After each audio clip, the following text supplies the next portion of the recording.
our chief guest of today's program, Mr. Roshan Singh Sir, IAS Collector Vidisha. Our special guest, Mr. Deepak Shukla Sir, IPS Superintendent of Police, Vidisha. And a special guest, Dr. Anil Kothari Sir, Director General, MP Council of Science and Technology, Bhopal. We are immensely grateful to them for taking time out of their busy schedules to be with us today. Give them a big round of applause.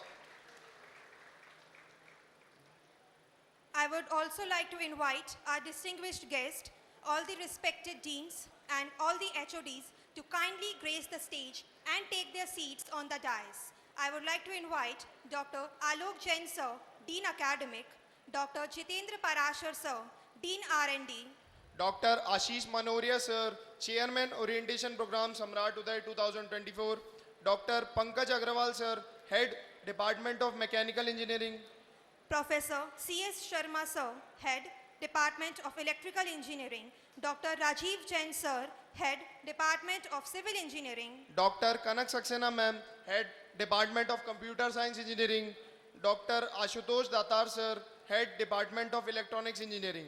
Dr. Sharendra Srivastav Sir, Head Department of Information Technology, Dr. Manoj Datar Sir, Head Department of Applied Sciences, Dr. Prashant Tiwari Sir, Head Department of MBA, and Dr. Amitosh Singh Sir, Head Department of Humanities.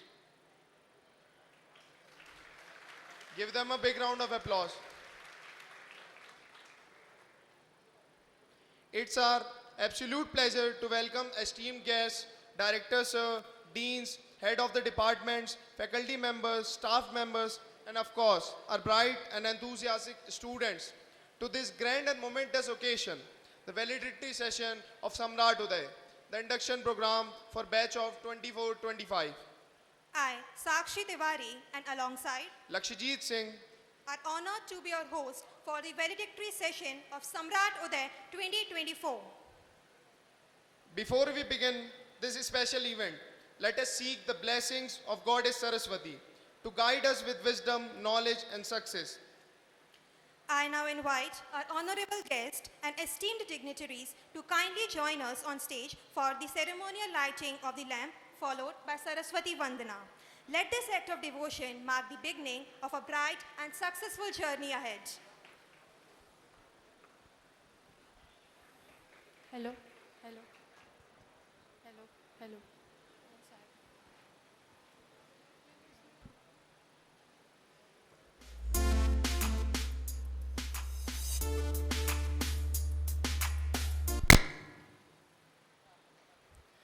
या कुंदेन्दु तुषार हार धवला या शुभ्र वस्त्रावता या वीणावर दंड मंडित करा या श्वेत पद्मासना या ब्रह्माच्युत शंकर प्रभृति भी देवै सदा वंदिता सा मां पातु सरस्वती भगवती निशेष जाडापहा शुक्लां ब्रह्म विचार सार परमा माद्यां जगद्व्यापिनीं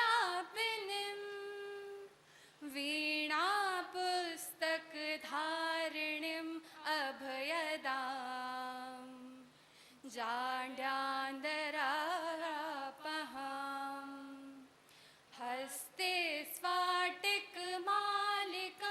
विदधतीं पद्मासने संस्थितां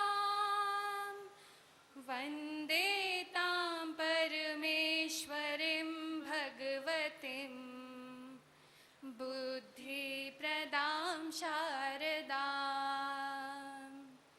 बुद्धिप्रदां शारदाम्।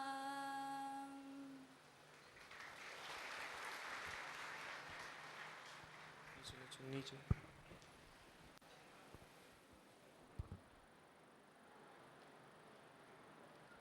Thank you, sir.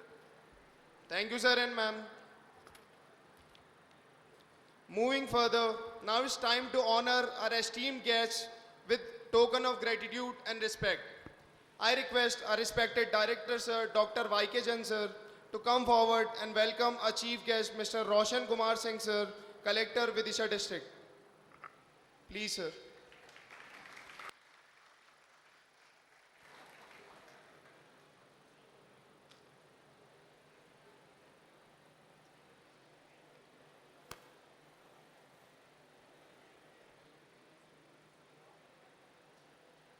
Let's give them a huge round of applause.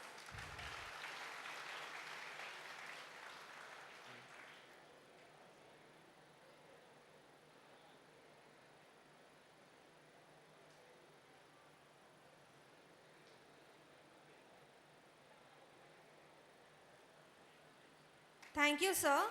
Now, again, I would like to request our respected director, sir, to welcome our distinguished guest, Dr. Anil Kothari, sir, Director General of MPCST Bhopal.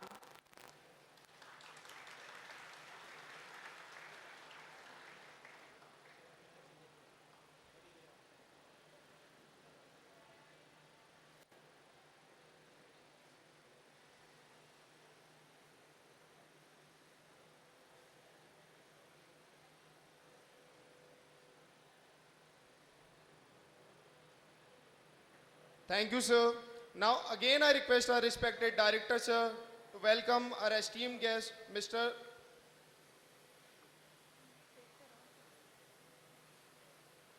Now, I again request our respected Director, sir, to welcome our esteemed guest, Mr. Deepak Shukla, sir, IPS Superintendent of Police, Vidisha District.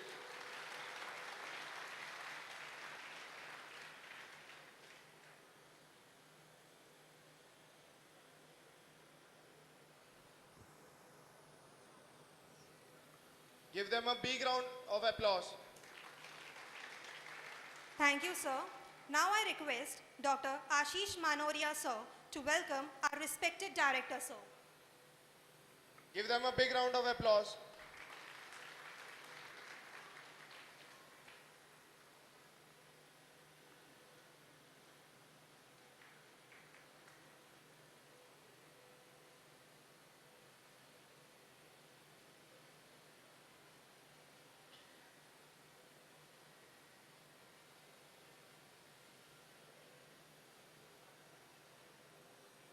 Thank you, sir. Now I request Dr. Alok Jain, sir, to welcome respected collector, sir. Give them a big round of applause.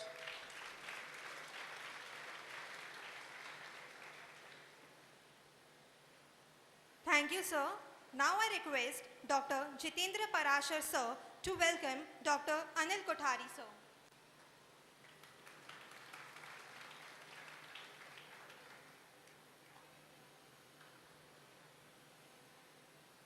Thank you, sir. Now I request Dr. Kanak Saxena, ma'am, to welcome SP, sir.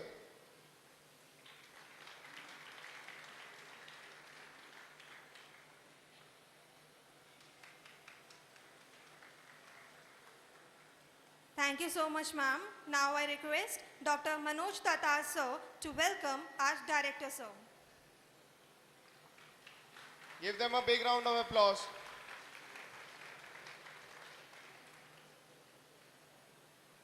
Thank you, sir.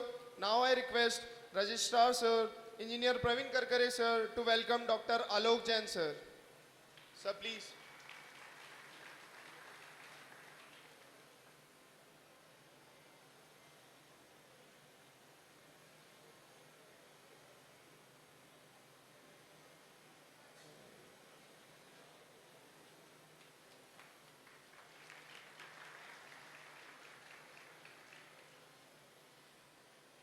Thank you, sir. Now I request Dr. D.K. Shakya, sir, to welcome Dr. Jitendra Parashar, sir.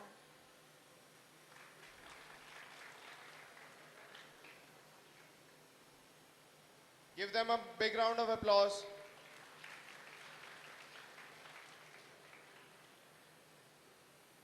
Now I request Dr. Veena Datar, ma'am, to welcome Dr. Kanak Saxena, ma'am.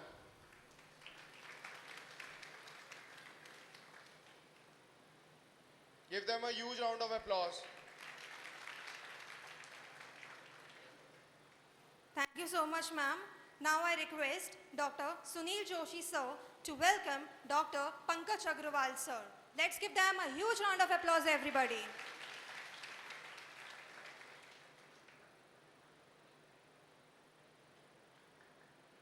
Thank you, sir. Now I request Professor Abhishek Jain, sir, to welcome Dr. Ashutosh Datar, sir, with a huge round of applause.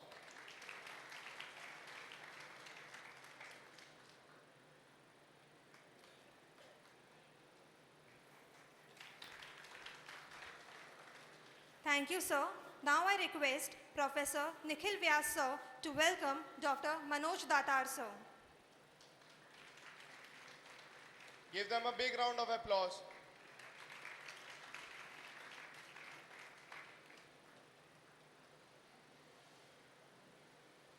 Thank you, sir.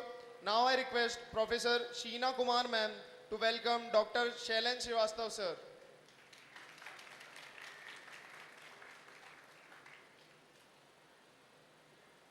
Thank you, ma'am. Now I request Shri J.K. Singh, sir, to welcome Professor C.S. Sharma, sir.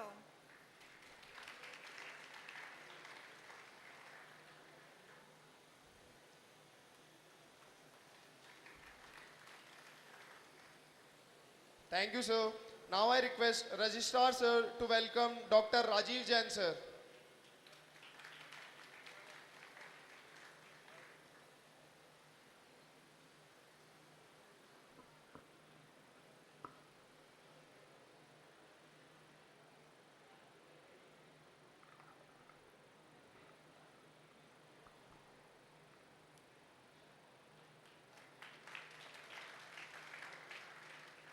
Thank you so much, sir. Now, again, I would like to request Dr. Sunil Joshi, sir, to welcome Dr. Amitosh Singh, sir.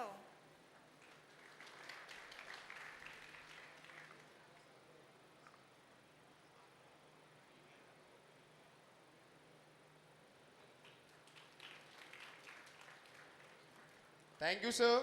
Now I request Professor Abhishek Jain, sir, to welcome Dr. Prashant Tiwari, sir.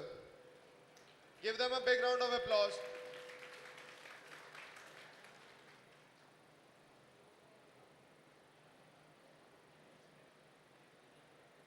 Thank you, sir. Now I request Dr. D.K. Shakya, sir, to welcome Dr. Ashish Manoria, sir. He is the chairman of Orientation Program 2024, Samrat Uday.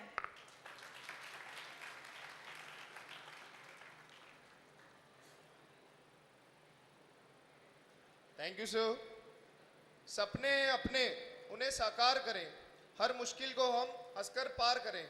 जुनून के जोश में चलो आगे बढ़े, सफलता की ओर सब मिलकर चलें. With these lines, I'd like to invite Chairman of Organizing Committee, Dr. Ashish Manoria, sir, to address the dignitaries. Let's welcome him with a big round of applause.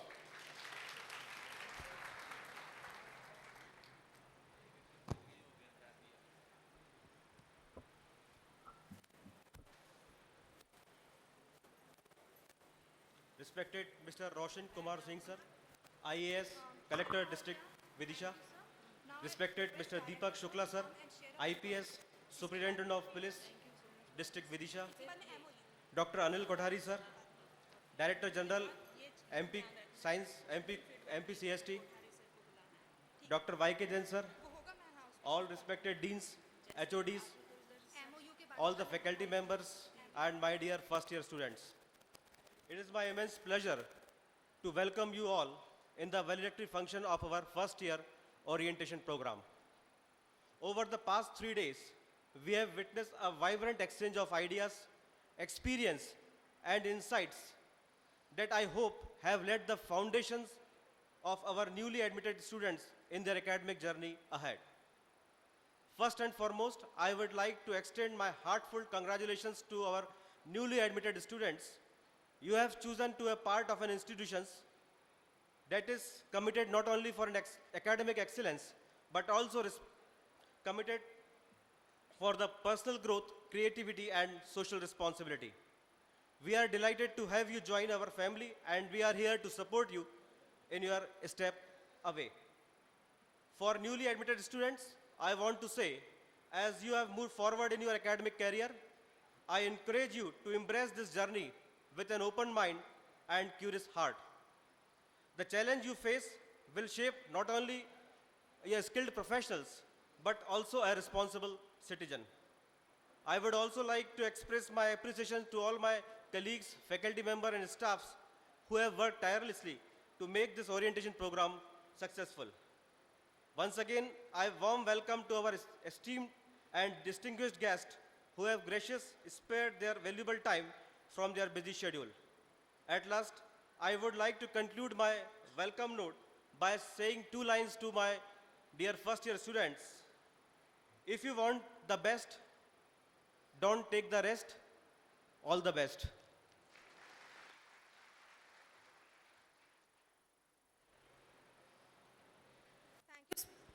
Thank you so much, sir, for your kind words. Now, I request our respected director, sir, to come and share a few words of wisdom. Let's welcome him with a huge round of applause.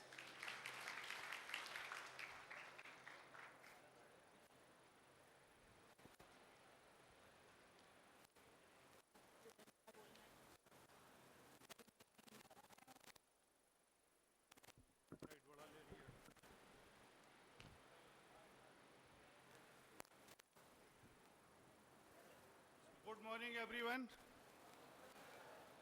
Say loudly, good morning. So, first of all, I am thankful to the honorable dignitaries on the dais, the collector and district magistrate, Sri Roshan Singh ji, IS, Superintendent of Police, Sri Deepak Shukla ji, and Director General of MPCST Bhopal, Dr. Anil Kothari ji. I personally thankful to the Roshan sir and Deepak Shukla sir, जिन्होंने बहुत कम समय में हमारे लिए सहमति दे दी. So once again I am thankful. Kothari जी हमारे अपने हैं और वो हमेशा बहुत आसानी से हमारे लिए उपलब्ध रहते हैं. ये जो प्रोग्राम है ये पिछले 4 दिवस से ओरिएंटेशन प्रोग्राम कंटिन्यूस था जो 18 सितंबर से स्टार्ट हुआ और आज 21 सितंबर को समापन हो रहा है. इस 4 दिवसीय ओरिएंटेशन प्रोग्राम के दौरान आपने कॉलेज के सारे रूल्स, सारे डिपार्टमेंट्स, सेक्शंस, सभी के बारे में डिटेल्ड इन्फॉर्मेशंस, क्या फैसिलिटीज़ हैं, हॉस्टल में क्या फैसिलिटीज़ हैं, हॉस्टल किस तरह के हैं, टीचिंग लर्निंग मेथड्स क्या हैं. सो इन टोटल इंस्टीट्यूट में जो भी इंस्टीट्यूट का कल्चर है उससे आपको परिचित होने का पूरा मौका मिला है और आप सभी ने इसको पूरा समझा भी होगा, एंजॉय भी किया होगा. और इस पूरे 4 दिवस के दौरान एक विशेष सत्र भी चला था जिसमें नारकोटिक्स के एक रेस्पॉन्सिबल ऑफिसर्स ने आकर के यहाँ लेक्चर दिया था. एंड होपफुली आप सभी ने उसको बहुत सीरियसली लिया होगा और मेरी रिक्वेस्ट भी है, इंस्ट्रक्शन भी है तो उसको बहुत सीरियसली लीजिएगा. उस डायरेक्शन में बिल्कुल मत सोचिएगा, ना उससे पूरा बचिएगा. पूरा जीवन या कैरियर आपका तबाह हो जाता है इन सारी चीज़ों से. So please do not go in that way. अब आगे बढ़ते हैं. आपने जीवन का एक फेज़ निकाल लिया है जिसको स्कूल एजुकेशन बोलते हैं. अब आप स्कूल एजुकेशन से कॉलेज एजुकेशन की तरफ मूव हो रहे हैं. तो इस इंस्टीट्यूट में हम चाहेंगे कि आप अपनी टेक्निकल नॉलेज अपडेट करें या फुलफिल करें, स्किल सेट डेवलप करें. एंड लास्ट इज़ आप मेंटली टफ बने. तो जब आप इस इंस्टीट्यूट से निकलें तो कंप्लीट पर्सनालिटी के साथ निकलें कि आपकी टेक्निकल नॉलेज बहुत अच्छी हो, कि आप इंडस्ट्री में बहुत अच्छे से राइज करें, ग्रो करें.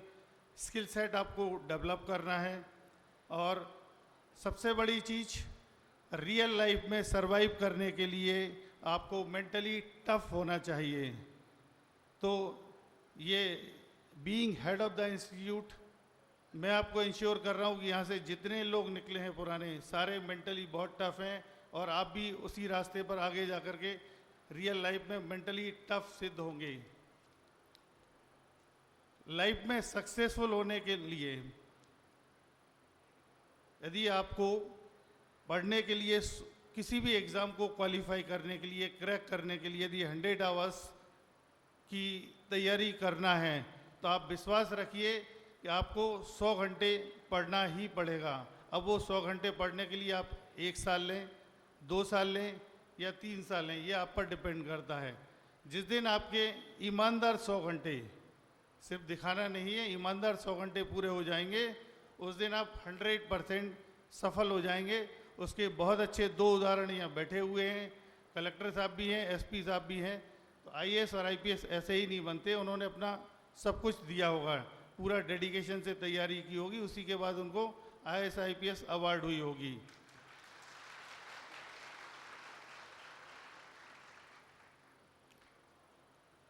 दूसरा ये कि जिंदगी का सिलेबस, कोर्स के सिलेबस की बात नहीं कर रहा हूँ, सभी का जिंदगी का सिलेबस अलग अलग होता है, सभी की बैकग्राउंड अलग होगी, अपब्रिंगिंग अलग अलग होंगी, फाइनेंशियल कंस्ट्रेंट्स डिफरेंट होंगे, कोई रूरल बैकग्राउंड से होगा, कोई अर्बन बैकग्राउंड से भी होगा। तो किसी को भी दूसरे का एग्ज़ाम कॉपी नहीं करना है रियल लाइफ में, क्योंकि सभी के सिलेबस अलग अलग हैं। तो इसलिए सभी को अपने हिसाब से तैयारी करना है, जो उसको बेस्ट फिट, बेस्ट सुटेबल लगता है उस डायरेक्शन में ऑप्ट करना है, लेकिन पढ़ना है। आपको सारी एक्स्ट्रा करिकुलर एक्टिविटीज़ में पार्टिसिपेट करना है, लेकिन पढ़ने की कॉस्ट पर नहीं। आपको क्लासेस पूरी अटेंड करना है, पढ़ाई पूरी करना है, एंड अपार्ट फ्रॉम दैट आपको फिर अदर एक्स्ट्रा करिकुलर एक्टिविटीज़ में पार्टिसिपेट करना है। आपको जो भी अच्छा लगता है, जिसके लिए आप पैशनेट हैं, आप उसको ऑप्ट करिए, उसको एंजॉय करिएगा, लेकिन it is not at the cost of education और द कॉस्ट ऑफ क्लासेस। तो आपको क्लासेस और लैब्स पूरी अटेंड करना है, लेकिन उसको छोड़ना नहीं है, जिसको आप लोग बोलते हैं बंक नहीं करना है। और लास्ट में मैं ये बोलना चाहूँगा, मैं अभी किसी से भी पूछूंगा 3 और 4 और 5 question, so at the last आप बोलेंगे कि मेरे को वो काम करना है जिसमें आपको खुशी मिलती है। तो पहला कोई भी यदि मैं चाहूँ तभी किसी को खड़ा कर लूँगा, तीसरे चौथे पाँचवें क्वेश्चन पर बोलेगा कि जिसमें मुझे अच्छा लगता है वो काम करना है। आप बिल्कुल करिएगा, लेकिन पढ़ाई की कॉस्ट पर फिर भी नहीं, आपको साइड बाय साइड वो अपना पैशन जो है उसको करना है। और जब आपको लगे कि अब हम सेफ जोन में हैं, तब आप पैशनेट डायरेक्शन में मूव हो सकते हैं। अभी मैं नाम डिस्क्लोज नहीं करूँगा, रिसेंटली किसी स्टूडेंट से मेरी बात हुई, बहुत अच्छा स्किल सेट है उसका, टेक्निकल नॉलेज भी बहुत अच्छी है, एंड उसको ऐसा लगता था कि उसको जो अपॉर्चुनिटी या जो जॉब ऑफ़र मिलना चाहिए था वो उसको जॉब नहीं मिला है। तो प्लीज़ वेट फॉर दैट, उसके लिए डिप्रेस नहीं होना है, अपॉर्चुनिटी तो आपको मिलकर रहेगी। और इस चीज़ की फ़िक्र बिल्कुल मत करिएगा कि मेरा ये काम नहीं हुआ, मेरे को जॉब नहीं मिला अभी, या जो मिलना चाहिए था वो नहीं मिला, तो दूसरे 4 लोग क्या कहेंगे, दूसरे लोग क्या कहेंगे, आपके फ्रेंड्स क्या बोलेंगे, उसकी फ़िक्र बिल्कुल मत करिएगा। So please focus on to the voice, not on to the noise. तो ये सारे जो बाहर के लोग हैं, ये सारी नॉइज़ है, and you should focus on to your voice. तो वॉइस पर कंसंट्रेट करिएगा, आगे बढ़िएगा। Best of luck and go ahead. Institute की तरफ से जो भी ज़रूरत लगेगी, सारी फैकल्टी मैं अवेलेबल हूँ हर समय। Thank you very much and all the best.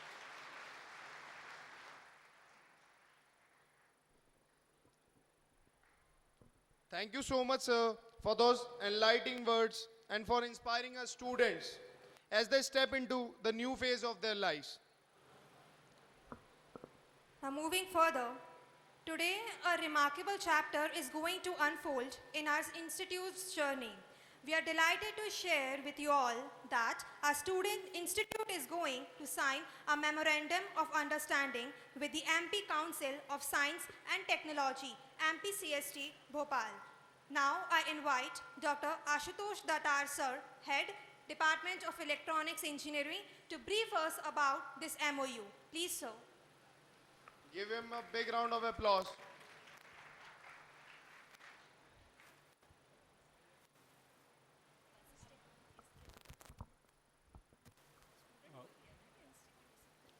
Respected dignitaries on dais, deans, HODs, faculty and staff, and dear students. I'll take few moments to brief you about this prestigious MOU that we are going to sign with MAPCOS. The Memorandum of Understanding MOU between the Madhya Pradesh Council of Science and Technology Bhopal and SATI Engineering College Vidisha is a significant step towards enhancing the educational and research capabilities of the region. These collaborations aim to bridge the gap between the academic knowledge and practical applications, fostering an environment where faculty and students can thrive through experiential learning.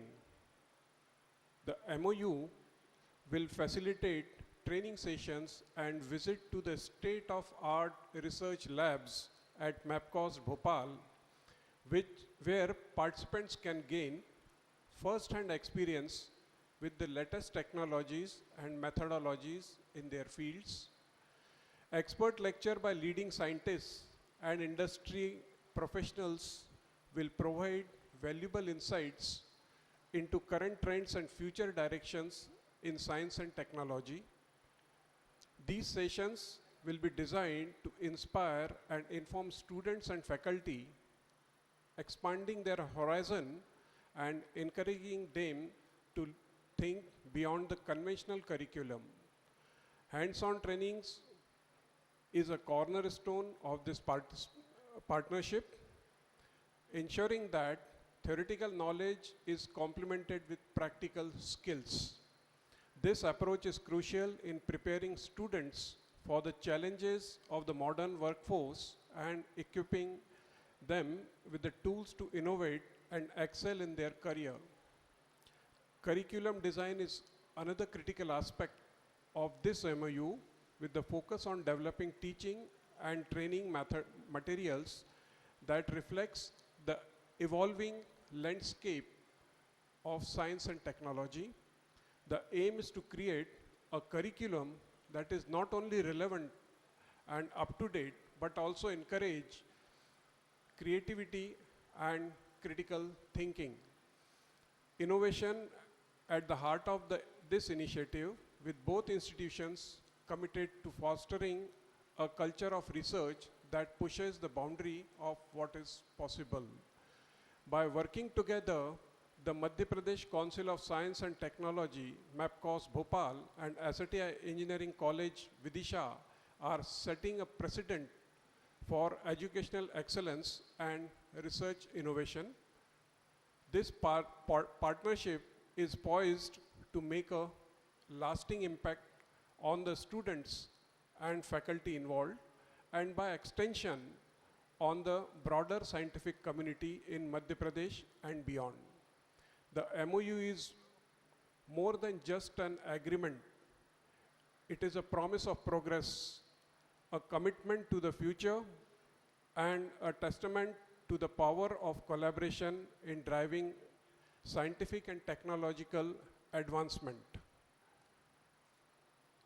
Dr. Anil Kothari ji, the Director General of Madhya Pradesh Science and Technology Bhopal, MAPCOS, embodies the collaborative spirit that is essential for the advancement of science and technology in the state. His trust and belief in partnership not only reflects his commitment for scientific growth, but also inspire others to pursue excellence and innovation. We wholeheartedly thank you, sir, and highly appreciate Dr. Anil Kothari ji, Director General, Madhya Pradesh Science and Council of Science and Technology, MAPCOS Bhopal, for synergy of trust, collaboration, and dedication. I would like now invite Dr. Anil Kothari ji, Director General, MP CST, and our Director, Dr. Y.K. Jain, sir, to sign the memorandum of understanding. Please.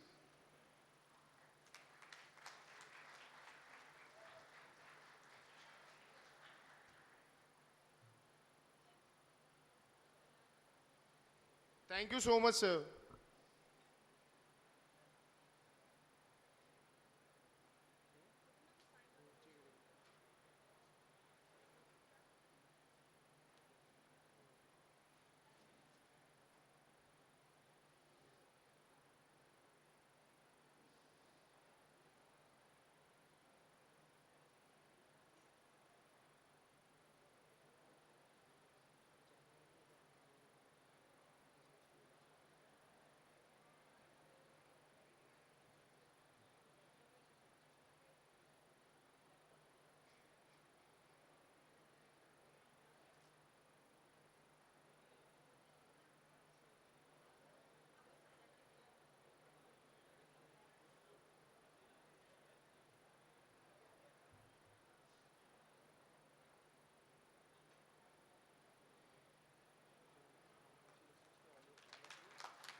Congratulations everyone for signing the MOU with MPCST.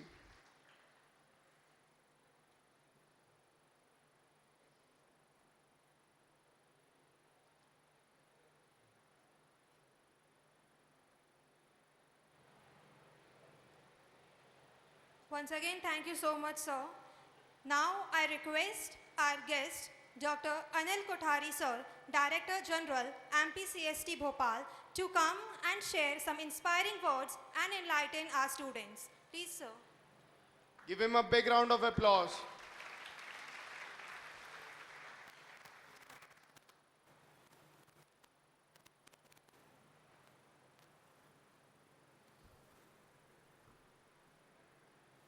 सभी को नमस्कार। मैं बताना चाहूँगा हमारे young जो students हैं admit हुए हैं कि ये मेरे लिए एक घर की तरह है। मैं यहाँ एक गेस्ट की तरह नहीं हूँ, एक being a family member I am here और आप लोगों के साथ में बात कर रहा हूँ। ये मौका मुझे दिया है डायरेक्टर साहब ने, वाईके जैन साहब ने, मनोरिया जी ने, दातार साहब ने। I am thankful to them for providing a great opportunity to interact with my students.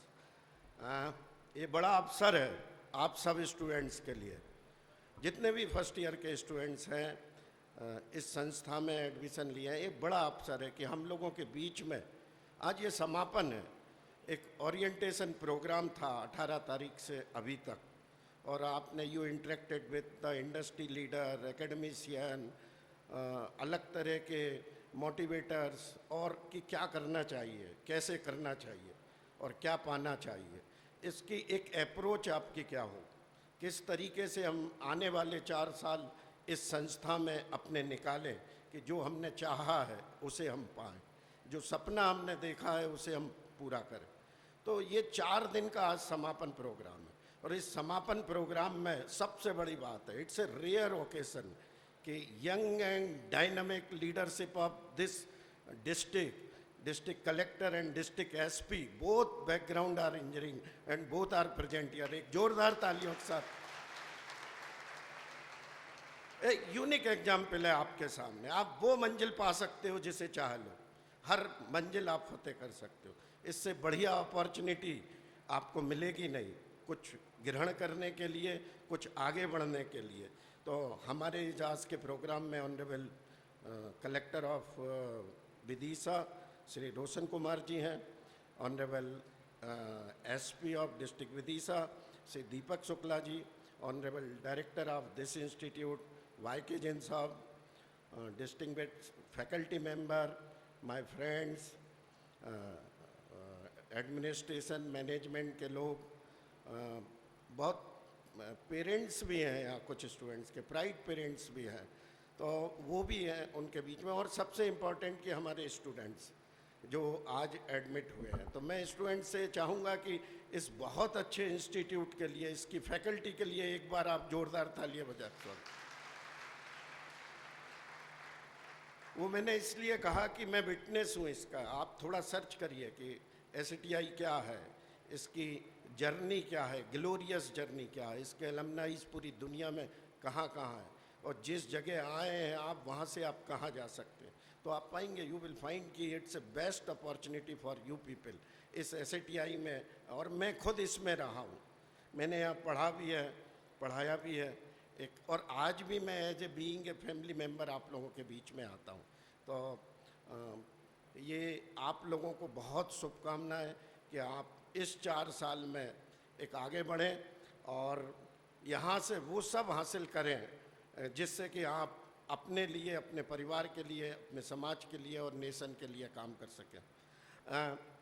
MOU किया अभी मैं एक, चूँकि मुझे मौका मिला है, मैं चाहता हूँ कि हमारे जो आज यहाँ पे यंग जो लीडरशिप है उनको आप सुने, उनकी जर्नी को सुने। मैं बहुत सूत्र रूप में अपनी बात रखूँगा। एक MOU की बात है तो MOU Madhya Pradesh council of science and technology, हम बहुत कुछ करते हैं छात्रों के लिए।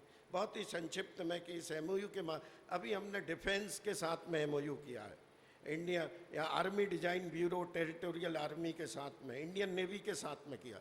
हमने उनका एक इनोवेशन सेल बनाया, उनके रिसर्च का काम, उनके टेक्नोलॉजी डेवलपमेंट का काम, उनके प्रॉब्लम स्टेटमेंट को किस तरीके से हम सॉल्व करके दे सकते हैं। इंडियन डिफेंस को आप पाएंगे पूरा ओपन हो गया है PPP मोड में। हमने उसको पहली दफ़े, उसमें सारे स्टूडेंट को अपॉर्चुनिटी है रिसर्च के लिए, इंटर्नशिप के लिए, स्किल डेवलपमेंट के लिए, अपने स्टार्टअप के माध्यम से काम करने के लिए। रूरल टेक्नोलॉजी एप्लीकेशन सेंटर है, बायोटेक्नोलॉजी एप्लीकेशन सेंटर है, remote sensing technology application centre है, और हमारी बहुत सारी स्कीम्स हैं। आप देखेंगे कि स्टूडेंट को उनके आइडिया को प्रोडक्ट तक ले जाने के लिए, उनके रिसर्च वर्क को एक प्लेटफॉर्म और उसको आगे जोड़ने के लिए, आपको यदि विदेश जाना है तो ट्रेवल ग्रांट भी हम देते हैं। तो आप, ये एक बहुत ही इम्पॉर्टेंट अवसर है कि यहाँ पे एक काउंसिल का प्रकोष्ठ है, इसके माध्यम से आप वो सब कर सकते हैं साइंस टेक्नोलॉजी इनोवेशन के क्षेत्र में जो आप चाहते हैं। और हम we are committed to give you financial and technical support at all, we always welcome you. तो हम भविष्य में इन टाइम टू कम हम आएंगे, बात करेंगे और कैसे आप कर सकते हैं इस पर, किस तरीके से मैपकॉस्ट का इस MOU के माध्यम से आप यूटिलाइज कर सकते हैं अपनी ग्रोथ के लिए, अपने डेवलपमेंट के लिए, उस पर हम बात करेंगे। तो ये मैपकॉस्ट की जर्नी बहुत लंबी है, मैं बाद में हम आपसे बात करेंगे, लेकिन कुछ बातें हैं जो मैं आपसे करना चाहता हूँ कि आज आप सब आए हैं एक सपना लेके। ये आपकी लाइफ का एक सेकंड इनिंग मैं ये मानता हूँ। और जब आप स्कूल के बाद एक कॉलेज में आते हैं, शिक्षा ग्रहण करने के लिए आते हैं, तो एक सपना लेके आते हैं, एक उद्देश्य लेके आते हैं। वो उद्देश्य क्या होते हैं? एक आपका सपना होता है जिसे आप पूरा करना चाहते हैं, अपने माता पिता के सपने को पूरा करना चाहते हैं। एक आपका कैरियर होता है जिसे आप बनाना चाहते हैं, और आज की समय तो पूरी दुनिया आपकी मुट्ठी में है कि आप अपने कैरियर को जहाँ चाहे, जैसे चाहे बना सकते हैं। वो कैरियर के लिए आप अपने को, आपको बनाना चाहते हैं। इसके बाद आप सर्व भी करना चाहते हैं, आपके मन में है कि हम अपने समाज के लिए, परिवार के लिए और नेशन के लिए कैसे एक सक्सेसफुल सिटीजन ऑफ इंडिया, एक इंसान भी हम कैसे बने। और मैं डायरेक्टर प्लेसमेंट रहा हूँ, यहाँ भी मैंने काम किया है, और RGP भी मैं डायरेक्टर प्लेसमेंट बड़े लंबे समय तक रहा हूँ। बहुत सारे कैंपस और उससे रिलेटेड चीज़ें, और किस तरीके से कैंपस को क्रैक किया जाता है, जॉब अर्न किया जाता है, ये 4 साल बहुत है। आज पूरी दुनिया आपकी मुट्ठी में, आप जो चाह लेंगे उस कंपनी में आप प्लेस्ड हो जाएंगे। और इतने अच्छे प्लेटफॉर्म के साथ, इतने अच्छी फैकल्टी के साथ में, बिलीव ऑन मी कि आप जिस जगह चाहेंगे उस कंपनी में और उस जगह आप जा सकते हैं, या कैंपस अपॉर्चुनिटी के माध्यम से, अपने आप को प्रिपेयर करने के माध्यम। एक बात और मैं कहूँगा कि सेकंड चीज़ है, एक पूरे देश में है और इस समय की ज़रूरत भी है। आपने स्टार्टअप की बात कर रहे हैं, इनोवेशन की बात कर रहे हैं, अपने आप को, तो आप देखिए कि उसकी जर्नी क्या है, किस तरीके से आप इनोवेशन के फील्ड में स्टार्टअप के फील्ड में जा सकते हैं, अपने किसी भी आइडिया को आप प्रोडक्ट तक कैसे ले जा सकते हैं। अच्छी इंटर्नशिप है, स्किल डेवलपमेंट प्रोग्राम है, वो सब आप करिए। और चाहे वो एम्प्लॉयमेंट की बात हो, सेल्फ एम्प्लॉयमेंट की बात हो, आप हर उस जगह पहुंच सकते हैं जहां आप विजुलाइज करते हैं कि आप पहुंचना चाहते हैं। बस बहुत सारी बातें आपको बताई गई होंगी, क्या करना है, कैसे नहीं करना, आपका बहुत सारे डूज एंड डोंट्स हैं। लेकिन एक बात बिल्कुल तय है कि आपका एक संकल्प बड़ा होना चाहिए, आपका लक्ष्य बिल्कुल स्पष्ट होना चाहिए, संकल्प आपका बहुत बड़ा होना। संकल्प से सिद्धि निश्चित रूप से होती है यदि आपका संकल्प अडिग है। वो विवेकानंद जी ने कहा कि उठो और रुको मत जब तक आप लक्ष्य ना पा लो। वो और भी कहते हैं कि आप हाड़ मास के पुतले नहीं हो, आप मतलब अनंत शक्तियों के भंडार हो। और मैं ये कहूँ कि दुनिया में ऐसा कोई काम नहीं जिसे आप चाहो और कर ना सको। तो अपने संकल्प के साथ, अपने लक्ष्य के साथ, और बहुत धीरे, एक दौर आते हैं अप्स एंड डाउन, लेकिन आप अपने दृढ़ प्रतिज्ञ रहें। मैं वादा करता हूं कि आप हर उस जगह, लाइफ बहुत लंबी होती है, मुझको 35 साल हो गए काम करते हुए, तो आप उस संकल्प के साथ जाएंगे तो ऐसा कोई जगह नहीं है कि जहां आप पहुंच ना सकें। बहुत सारी चीज़ें हैं, बताई जा सकती हैं, कभी आएंगे, लेकिन एक दो बातें और हैं जो मैं कहना चाहूँगा, जो बहुत ज़रूरी है कि आप जब पढ़ने आए, अपने परिवार से अलग बाहर पढ़ने के लिए आए, तो आपकी अपनी एक साइंस, टेक्नोलॉजी, इनोवेशन के फील्ड में जब आप काम करेंगे तो एक मन में हर किसी के होता है कि मैं क्या करूं, कैसे करूं, परिवार के लिए, समाज के लिए, मेरे अपने लिए, और मुझे किससे खुशी मिलती है और अच्छा क्या है। एक दृष्टि होती है, एक विचार होता है, और उस विचार के तहत फिर आदमी काम करता है, उसकी दिशा उस जैसी बनती है जैसा उसका विचार होता है। तो डियर फ्रेंड्स, मेरा यही कहना है कि आप अपने परिवार से आपको एक परंपरा मिली है, आपको अपने समाज से एक परंपरा मिली है, एक नेशन से आपको एक परंपरा, आपकी पहचान है। आज का स्टूडेंट बाहर जाता, पूरी दुनिया अक्रॉस द वर्ल्ड घूमता है, और देखेंगे कि इंडियन की जो क्रेडेंशियल्स है वो सबसे ज़्यादा है। Why? Because of value system, because of commitment, because of acceptance, because of एक कोलैबोरेटिव वर्क करने की जो कैपेबिलिटी होती है वो। और सबसे बड़ी बात है philosophy of life, philosophy of Indian, जो भी हमारी एक परंपरा है उसकी। तो भारत की फिलॉसफी क्या है? एक बहुत ही छोटी सी बात है कि भारत की जो आप सब गाते हैं, सब बोलते हैं, और उसी फिलॉसफी से काम निकलता है। अब साइंस है, साइंस की बहुत बात होती है कि साइंस विनाश भी कर सकता है, विकास भी कर सकता है। आज हम बात कर रहे हैं कि एआई को कैसे रिस्ट्रिक्ट किया जाए। ये तो वही बात हुई कि पहले पैदा करो फिर रोको। एआई को, एआई नहीं होगा तो दूसरा एमएल आ जाएगा, कुछ एआर आ जाएगा, वीआर आ जाएगा, नई टेक्नोलॉजी आ जाएगी। तो ज़रूरत इस बात की है कि हमारी फिलॉसफी वो हो। हम क्या कहते हैं कि वसुधैव कुटुंबकम की बात करते हैं, हम कहते हैं कि पूरी दुनिया एक परिवार है, और जब परिवार होता है तो किसी के विरुद्ध कोई काम करने की जरूरत नहीं होती है। हम कहते हैं सर्वे भवन्तु सुखना, सर्वे सन्तु निरामया, सबका भला हो, सबका मन अच्छा। मैं इसलिए कह रहा हूँ कि ये एक फिलॉसफी है, उस फिलॉसफी के साथ आप आने वाले 25 साल बाद ड्राइविंग फोर्स पे होंगे, और साइंस, टेक्नोलॉजी, इनोवेशन आप देख रहे हैं वो सब कुछ तय करेगी भविष्य में, और आप उन जगह पे होंगे जहाँ ये तय करेंगे कि हमें कैसे करना है और क्या करना है। अब जियो और जीने दो कि हमारी परिकल्पना आप जानते हैं। तो हमारी फिलॉसफी क्या हो जब हम काम करें। माननीय प्रधानमंत्री जी ने G20 हुआ, सब अवगत हैं, पूरे देश के लिए प्राइड की बात थी। क्या उसका स्लोगन था कि एक दुनिया है, एक परिवार है और एक भविष्य। इसका क्या आशय है? इसका वही आशय है कि हमारी फिलॉसफी क्या है। उन्होंने कहा कि एक सूर्य है, एक ग्रिड है और पूरा एक दुनिया है। आशय यही है कि ये जो साइंस, टेक्नोलॉजी, इनोवेशन है, ये हमारे मैनकाइंड के लिए हो, हमारी इस पूरे जो आज इक्विलिब्रियम ख़त्म हो रहा है उसको मेंटेन करने के लिए हो। हम तो इस फिलॉसफी को आप ध्यान रखिए कि हमारे जब हम काम करें तो वो काम का आधार क्या हो। और एक अंतिम बात मैं आपसे ज़रूर कहूँगा यहाँ कि हर कोई चाहता है कि हम सफल हों, आप सफल भी होंगे, जीवन में सफल होंगे, अच्छा कैरियर प्राप्त करेंगे, लेकिन हमेशा एक चीज़ ध्यान रखिए कि आप आज जो सक्षम बने हैं वो अपने परिवार की वजह से बने, इस समाज की वजह से बने, इस नेशन की वजह से बने, और इस पूरे ब्रह्मांड ने आपके अस्तित्व को बचाए रखा हुआ है। तो जब भी हम काम करें तो हम क्या रिटर्न कर सकते हैं, हम अपने टेक्निकल नॉलेज से कि हम किसी दुखी को सुखी कर सकते हैं, किसी के चेहरे पे मुस्कुराहट ला सकते हैं। बहुत छोटी छोटी समस्याएं चारों तरफ बिखरी हुई हैं, हम देखते हैं। उन समस्याओं का साइंटिफिक सॉल्यूशन, इनोवेशन का टाइम है। Just the use of technology and आप इनोवेट करते हैं चीज़ों को, तो बहुत सारी संभावनाएं आपके सामने। हमेशा ध्यान रखिए, क्या आप जो काम कर रहे हैं वो समाज को कहीं फ़ायदा दे रहा है या अपने नेशन को कहीं। बिलीव करिए, आपकी पहचान इसी बात में है और आपकी सक्सेस भी इसी बात में है कि आप क्या देना चाहते हैं अपने कामों के साथ में।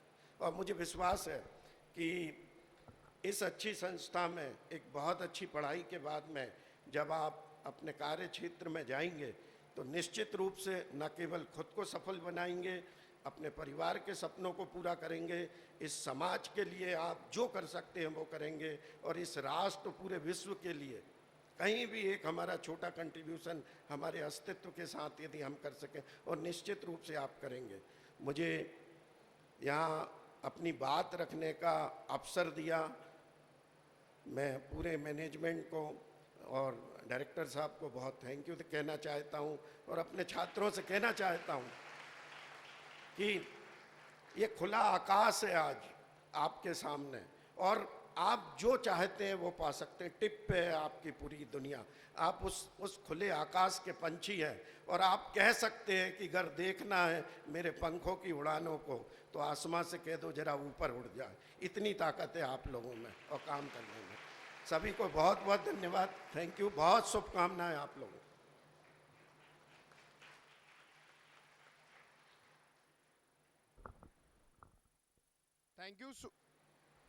Thank you so much, sir, for the wonderful and inspirational speech. I hope students will definitely learn a lot from your kind words. Now, it's time to reflect on 4 days induction program, Samrat Uday 2024. And I request some of our newly inducted students to share their experiences and provide their honest feedback about the 4-day event of Samrat Uday 2024. Any of you want to give feedback about this 4 days event can come on stage. There, yes, you can.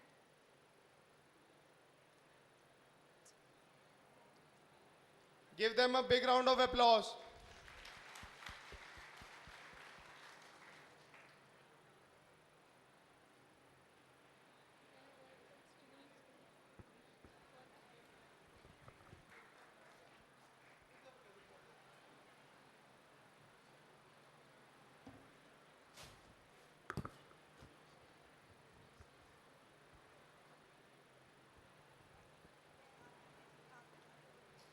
Warm greetings to Honorable Authority, Honorable Authority, Director Sir, Chief Guest, volunteers, and all my batchmates. I'm Anjali Agarwal from IoT. For the very first, I would like to thank Director Sir, Authority, volunteers to organize such a valuable induction program. The beginning of every new journey brings a lot of new experience to us, and similarly this induction program brings a lot of new experience and values and undetachable memories to us. This induction program is very supportive in all terms, morally, culturally and academically. For the very first, I would like to thank all the faculty to deliver detailed speech about all the information regarding examination, evaluation, NCC, NSS, and all the necessary information of the institute. And a very special thanks to the coordinators, volunteers, and all the staff, faculty to make such a great induction program. And as far as from my understanding, I observed that the institute is more emphasized on moral values and personality development of students. I will conclude by saying a great line by Dr. Kalam, as he said, to succeed in your mission, you must need a single-minded devotion to your goal. Thank you.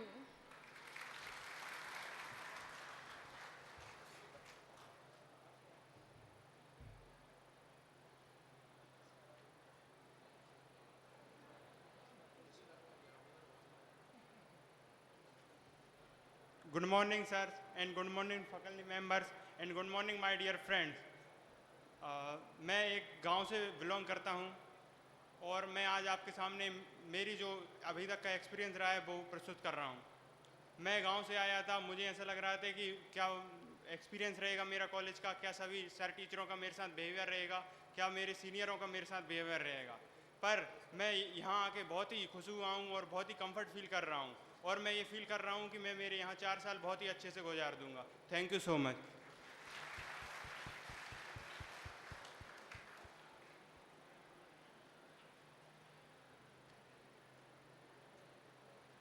Tell your name, branch, and your city.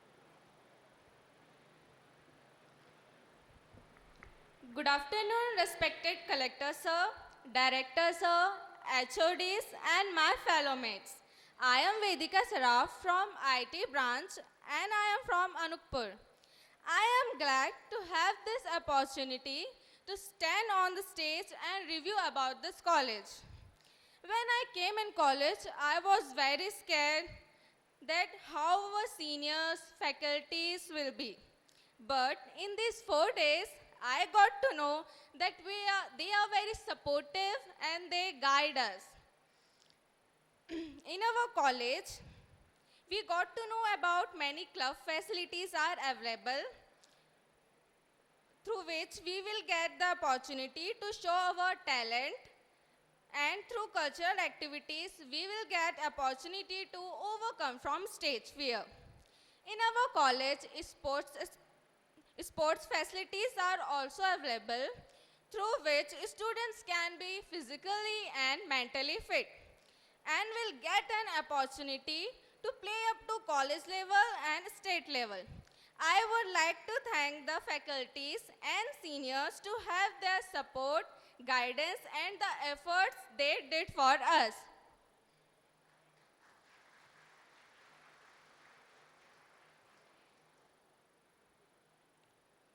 Good afternoon to our respected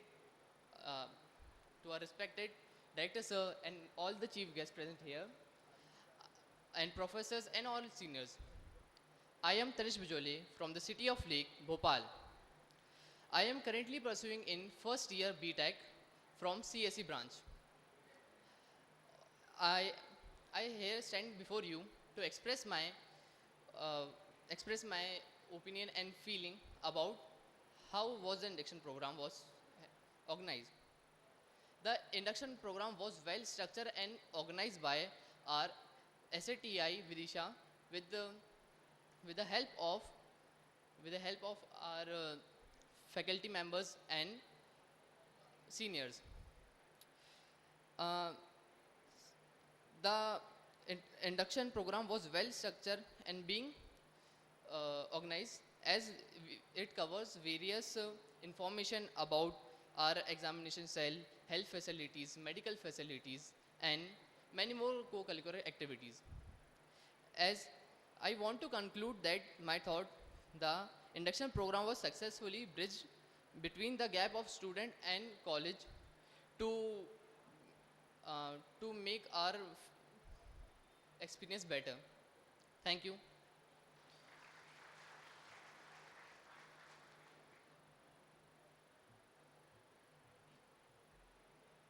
Good morning to everyone, respected all chief guests, respected HODs, respected teachers and my respected seniors. I am Srijal Bagel from Electrical Branch first year from Sivni.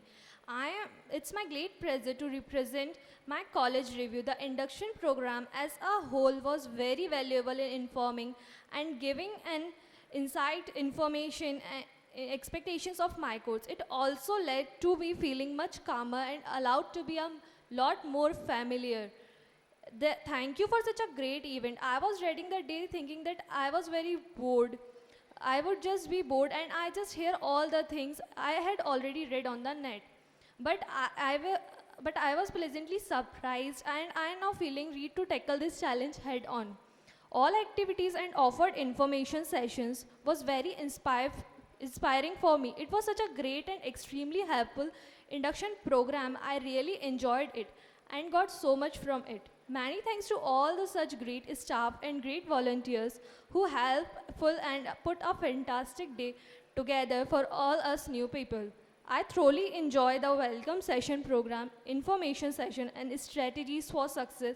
They were all super helpful. Thank you.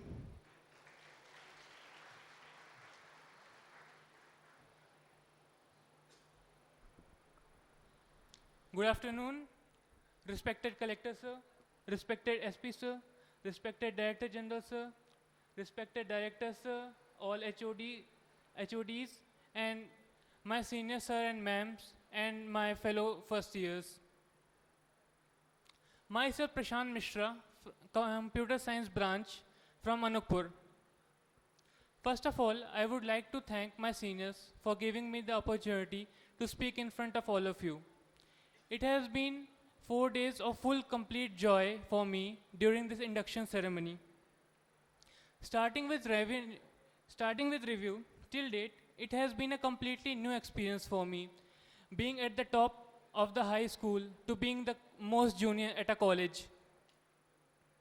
It has given me a very new point of view to be curious and have a learning attitude towards all the opportunities that I may have in the future.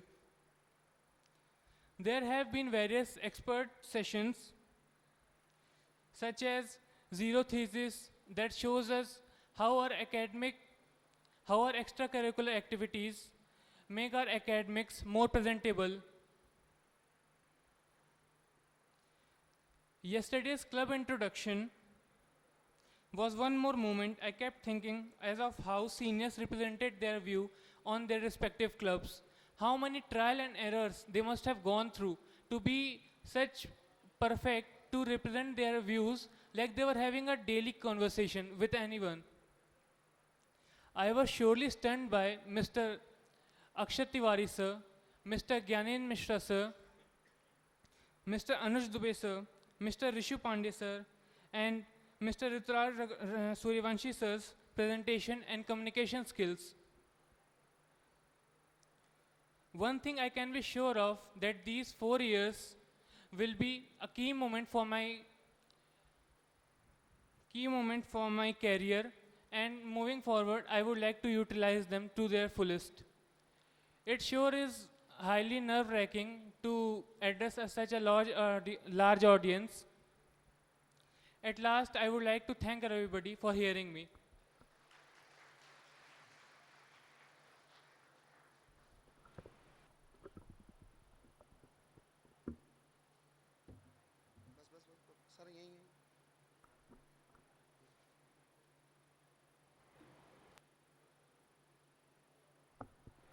Thank you so much for your valuable feedbacks. We truly appreciate your courage to come over here and share your valuable feedback to us. Now, I request Mr. Deepak Shukla sir, Superintendent of Police Vidisha, to please come and share some insightful words of wisdom to our students. Please, sir.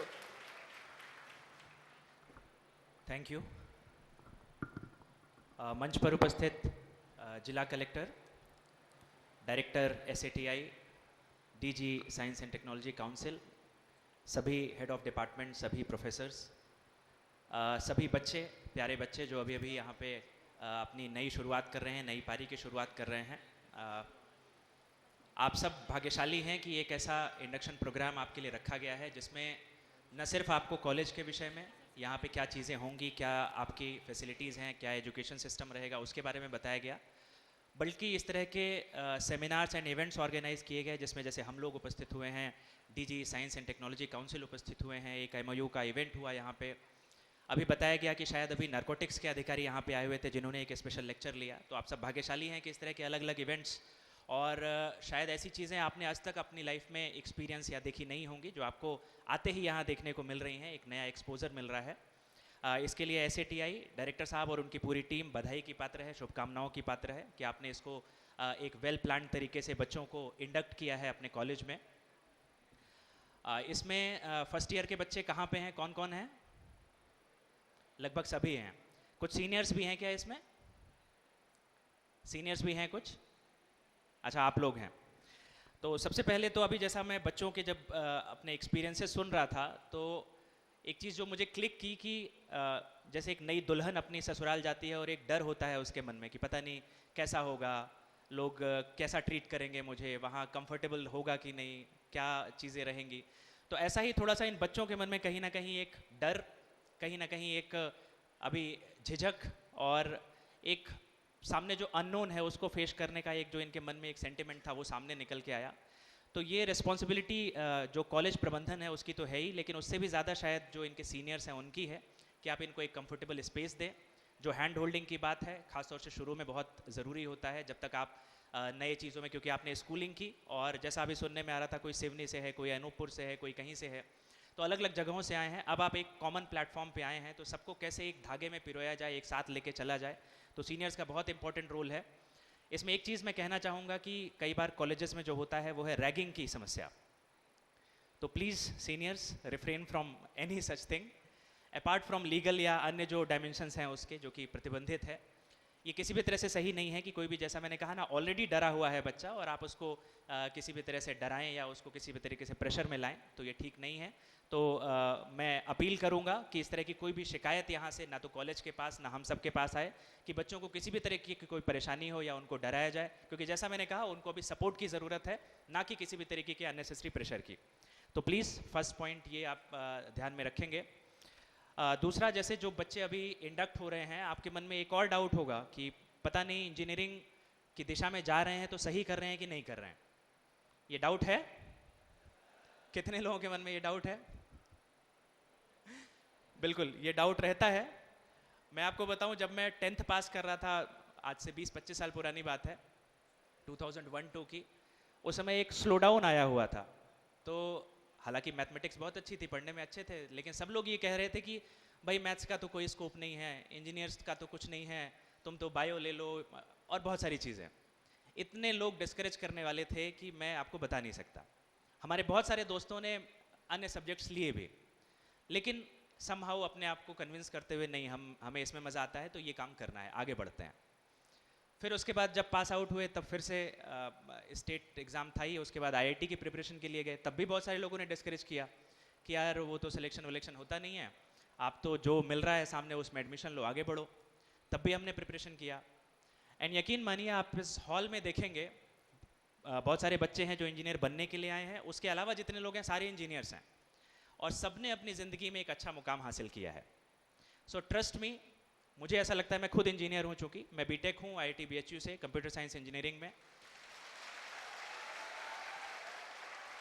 और trust me, मतलब मैं खुद चूँकि उससे हूँ शायद इसलिए भी, लेकिन इससे बेहतर डिग्री और इससे बेहतर आपका एजुकेशनल बैकग्राउंड नहीं हो सकता, क्योंकि एक इंजीनियर कुछ भी बन सकता है, कुछ भी, आप यकीन मानिए।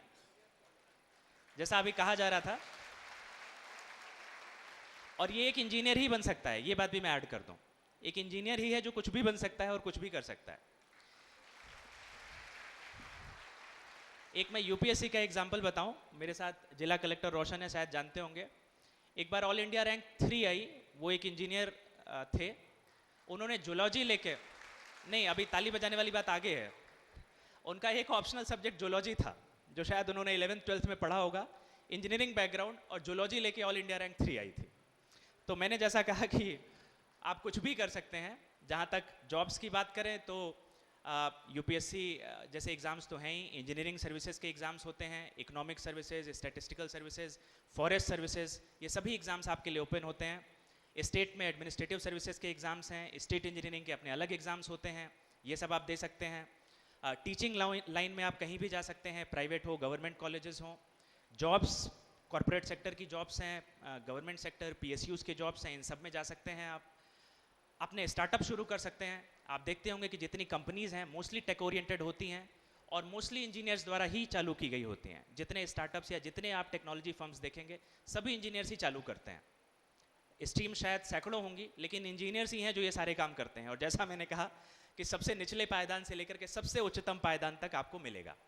और इंजीनियरिंग करने के बाद आपके सारे रास्ते खुल जाते हैं, ऐसा कोई भी रास्ता नहीं है, यहाँ तक कि लोग ट्राई नहीं करते, लेकिन शायद उसके बाद वो जितनी आपकी ये ब्रांचेज हैं, बायो फिजिक्स है, बायो इंजीनियरिंग है, बायो टेक्नोलॉजी है, इसमें भी जो सारा काम कर रहे हैं वो इंजीनियर्स ही कर रहे हैं। जो भी रिसर्च है, रोबोटिक सर्जरीज हैं, जो इंस्ट्रूमेंट्स बन रहे हैं, वो सारे काम हमारे और आपके जैसे इंजीनियर्स द्वारा किए जाते हैं।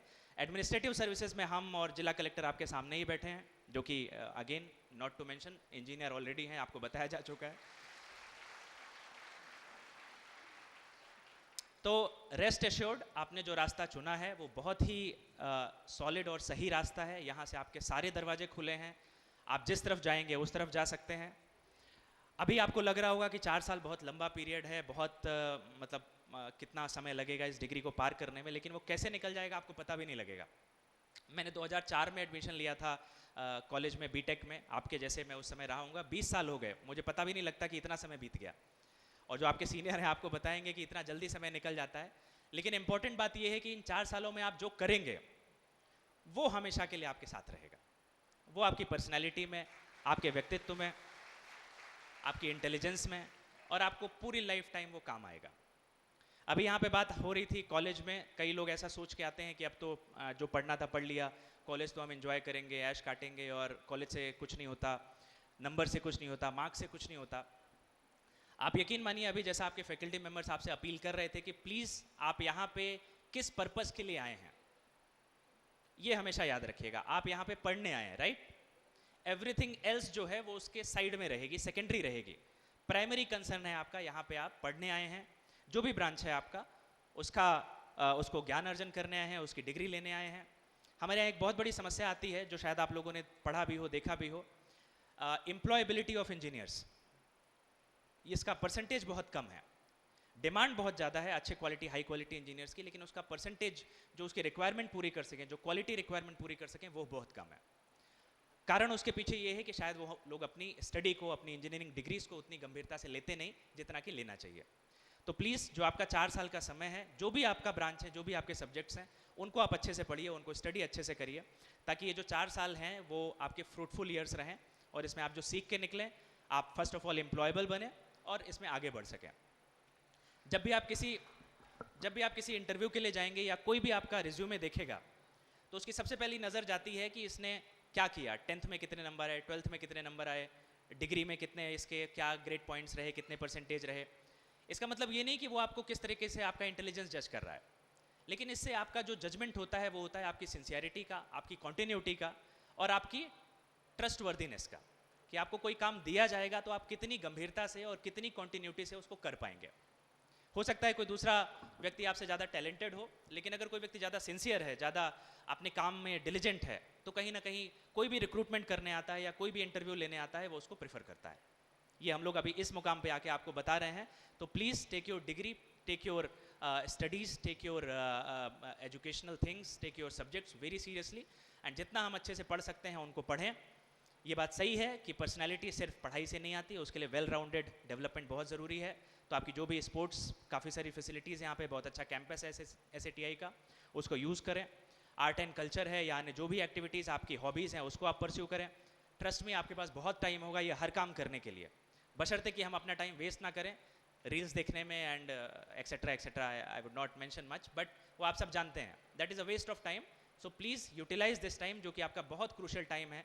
जैसा अभी बोला जा रहा था कि एक नया चैप्टर है, एक नया अध्याय है ये 4 साल का, और ये हमेशा आपको वो करता रहेगा, रिमाइंड कराता रहेगा, अच्छा या बुरा।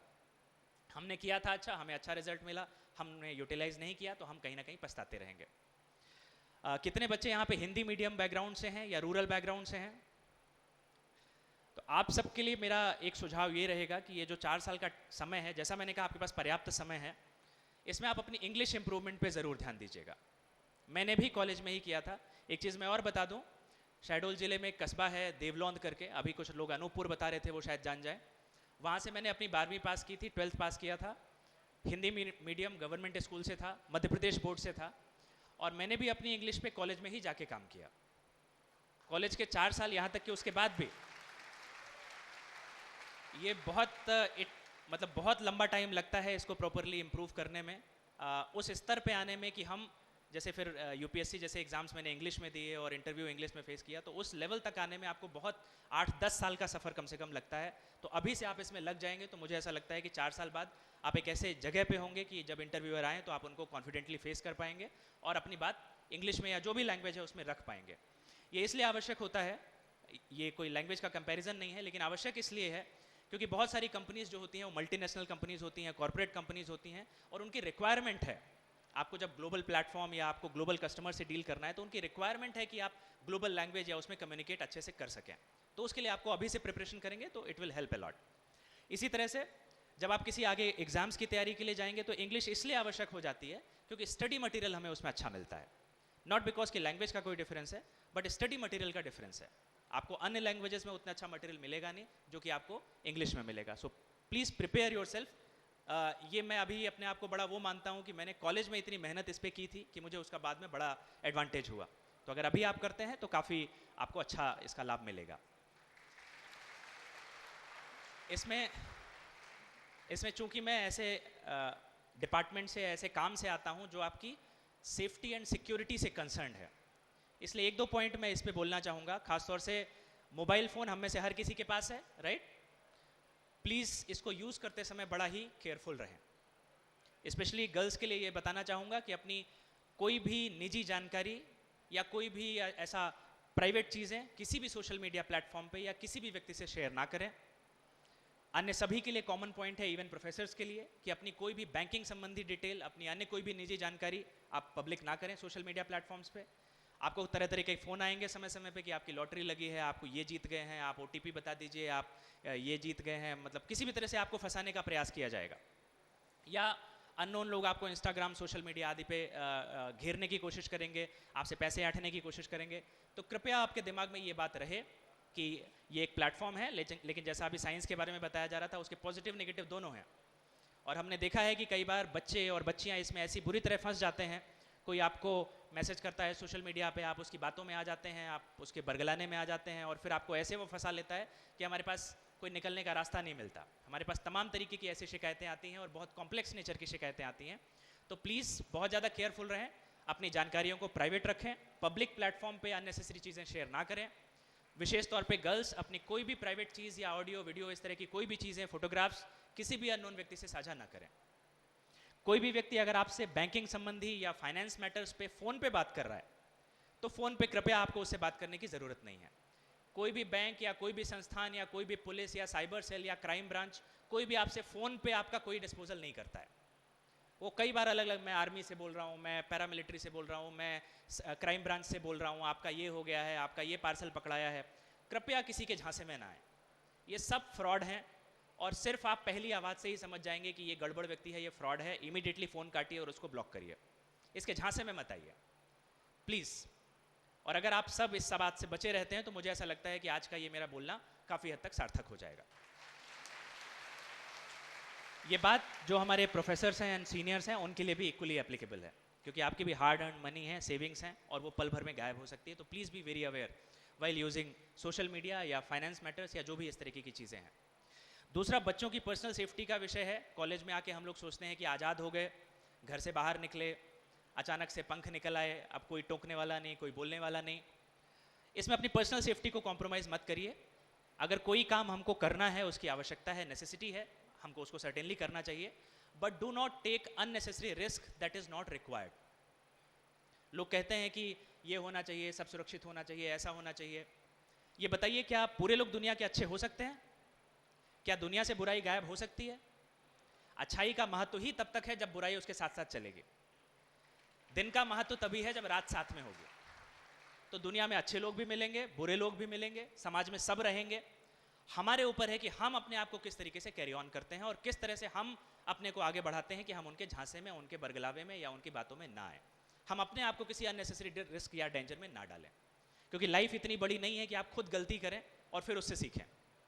आप दूसरों की गलतियों से सीखिए। और मैं तो कहूँगा कि कई बार ऐसी गलती हो जाती है कि हमें सेकंड चांस भी नहीं मिलता सीखने का। तो इसलिए ऐसी गलतियाँ ना करें।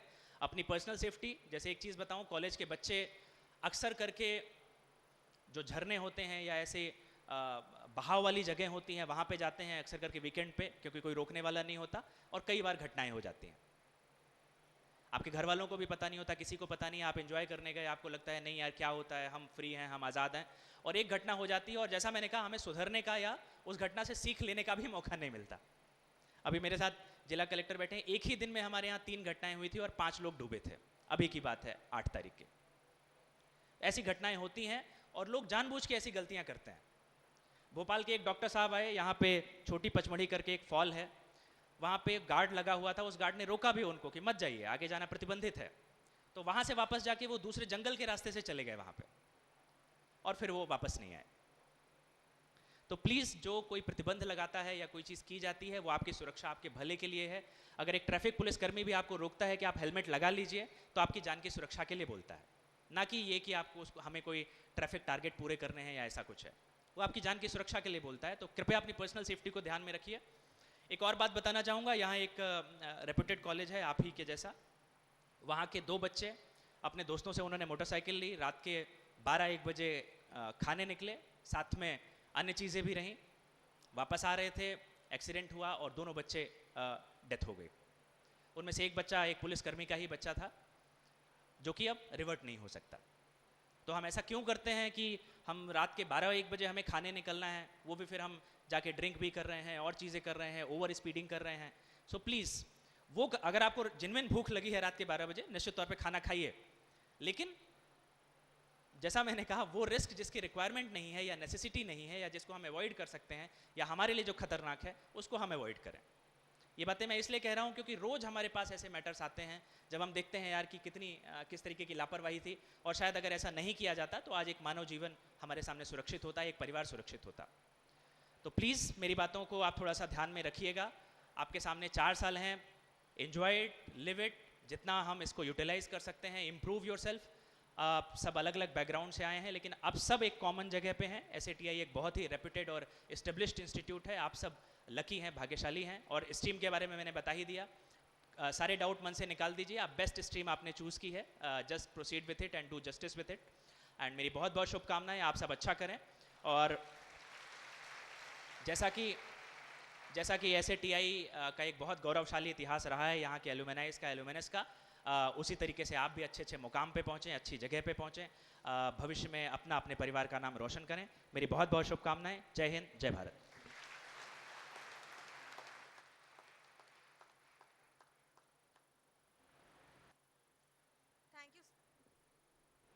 Thank you so much, sir, for your words of motivation, inspiration, and sharing your valuable experience with us. I'm very sure that our students and all of us present here, we have learned a lot from your experience. Now I request everyone to continue with us. लहरों से डरकर नौका पार नहीं होती, कोशिश करने वालों की कभी हार नहीं होती. With these enthusiastic words, I request our chief guest, Mr. Roshan Singh sir, Collector sir of Vidisha, to please come and share his experience and inspire all of us present here.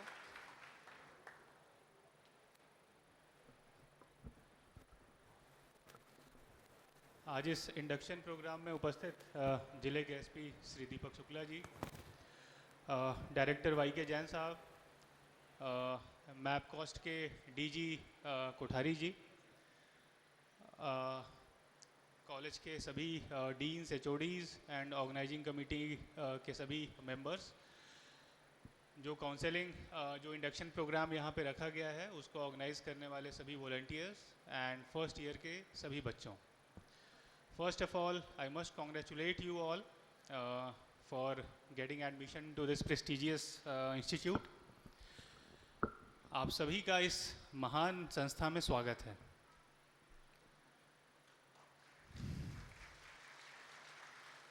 सबसे पहले अपने लिए ताली बजाइए आप लोग।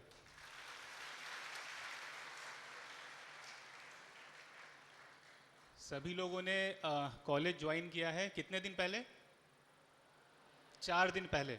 4 दिन पहले join किया है, बहुत सारी आशाओं के साथ, बहुत सारी उम्मीदों के साथ।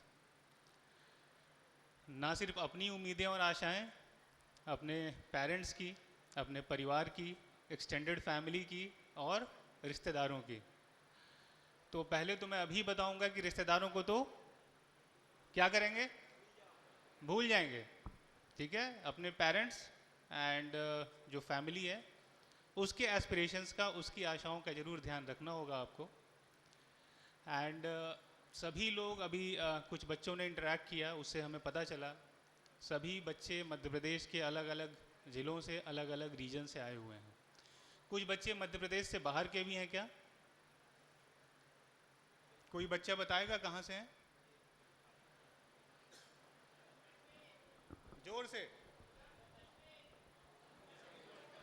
जम्मू कश्मीर में किस जिले से हैं? कठुआ। कठुआ एनटीपीसी का प्लांट है एक कठुआ में। एनीवे, और कोई?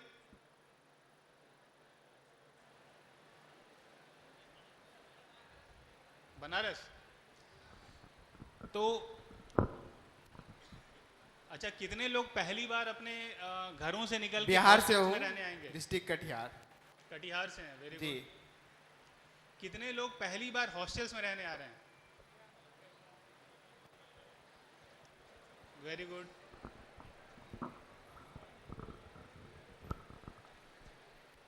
तो मोस्टली सभी लोग अपने अपने घरों के माहौल से पहली बार हॉस्टल्स में रहने आएंगे। ठीक है, हॉस्टल्स में रहने आए हैं। अच्छा, विदिशा के कितने रहने वाले लोग हैं? मोस्टली आप लोग अपने घरों में रह रहे होंगे। तो आप लोगों से मेरा कहना है कि जो अभी तक आप अपने स्कूल से और घरों के प्रोटेक्टेड माहौल में थे, एक सुरक्षित माहौल था, अभी एसपी साहब ने डिटेल में बताई आप लोगों को कि कैसे अपने आप को आने वाले 4 सालों में कैरी करना है और सुरक्षित रहना है। ये बहुत महत्वपूर्ण है, क्योंकि कई बार जाने अनजाने में कुछ ऐसी चीज़ें हो जाती हैं जिससे कि समस्या हो जाती है, और फिर आपके पूरे जीवन में उस चीज़ की एक छाप लगी होती है, बहुत कठिनाई आती है।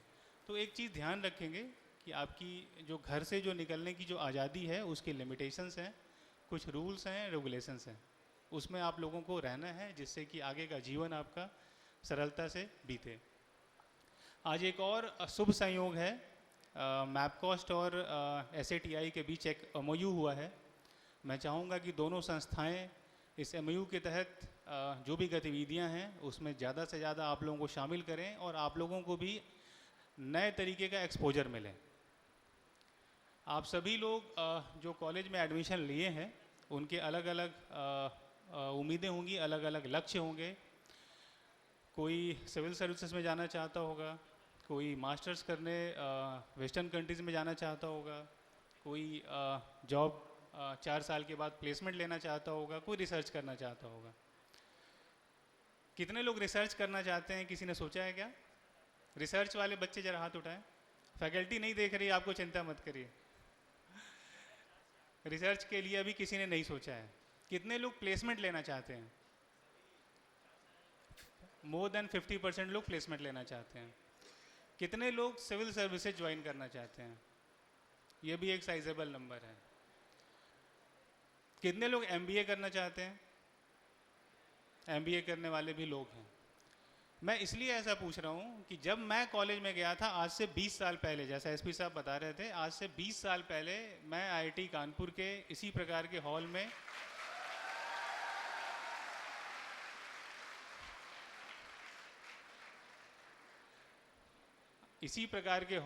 IIT कानपुर में काउंसलिंग सर्विस हमारे यहाँ होती है। काउंसलिंग सर्विस में सेकेंड ईयर के बच्चे जो हैं फर्स्ट ईयर के बच्चों को गाइड कर रहे होते हैं। उस समय ऐसा लगता था कि सेकेंड ईयर के बच्चे कितने जानकार हैं, हमारे सीनियर्स। ऐसा लगता था कि पूरे जगत के ज्ञाता यही हैं। लेकिन बड़ा अच्छा सिस्टम था उसमें। कुछ फैकल्टी मेंबर्स भी उसमें कोऑर्डिनेट करते थे। तो पूरे फर्स्ट ईयर वो हमारे स्टूडेंट गाइड कहलाते थे। उनको इनफॉर्मल लैंग्वेज में हम लोग कुछ और कहते थे, वो मैं यहाँ नहीं बता सकता आपको। जो स्टूडेंट गाइड्स थे वो पूरे ईयर हम लोगों को गाइड करते थे कि कौन से बुक से पढ़ना है, लाइब्रेरी किधर है, कंप्यूटर रूम किधर है और सेमेस्टर का सिस्टम क्या है। तो बड़ी अच्छी हेल्प होती थी। यहाँ पे भी मैं उस तरह का सिस्टम देख रहा हूँ और मुझे बड़ी खुशी है कि आप लोग एक प्रोटेक्टेड माहौल में अपने इंडक्शन प्रोग्राम को शुरू कर रहे हैं। इसके लिए कॉलेज प्रशासन बधाई का पात्र है। और आप सभी से भी मैं आग्रह करूंगा कि ज़ोर शोर से ताली बजा के पूरे इंडक्शन टीम को बधाई दें आप लोग।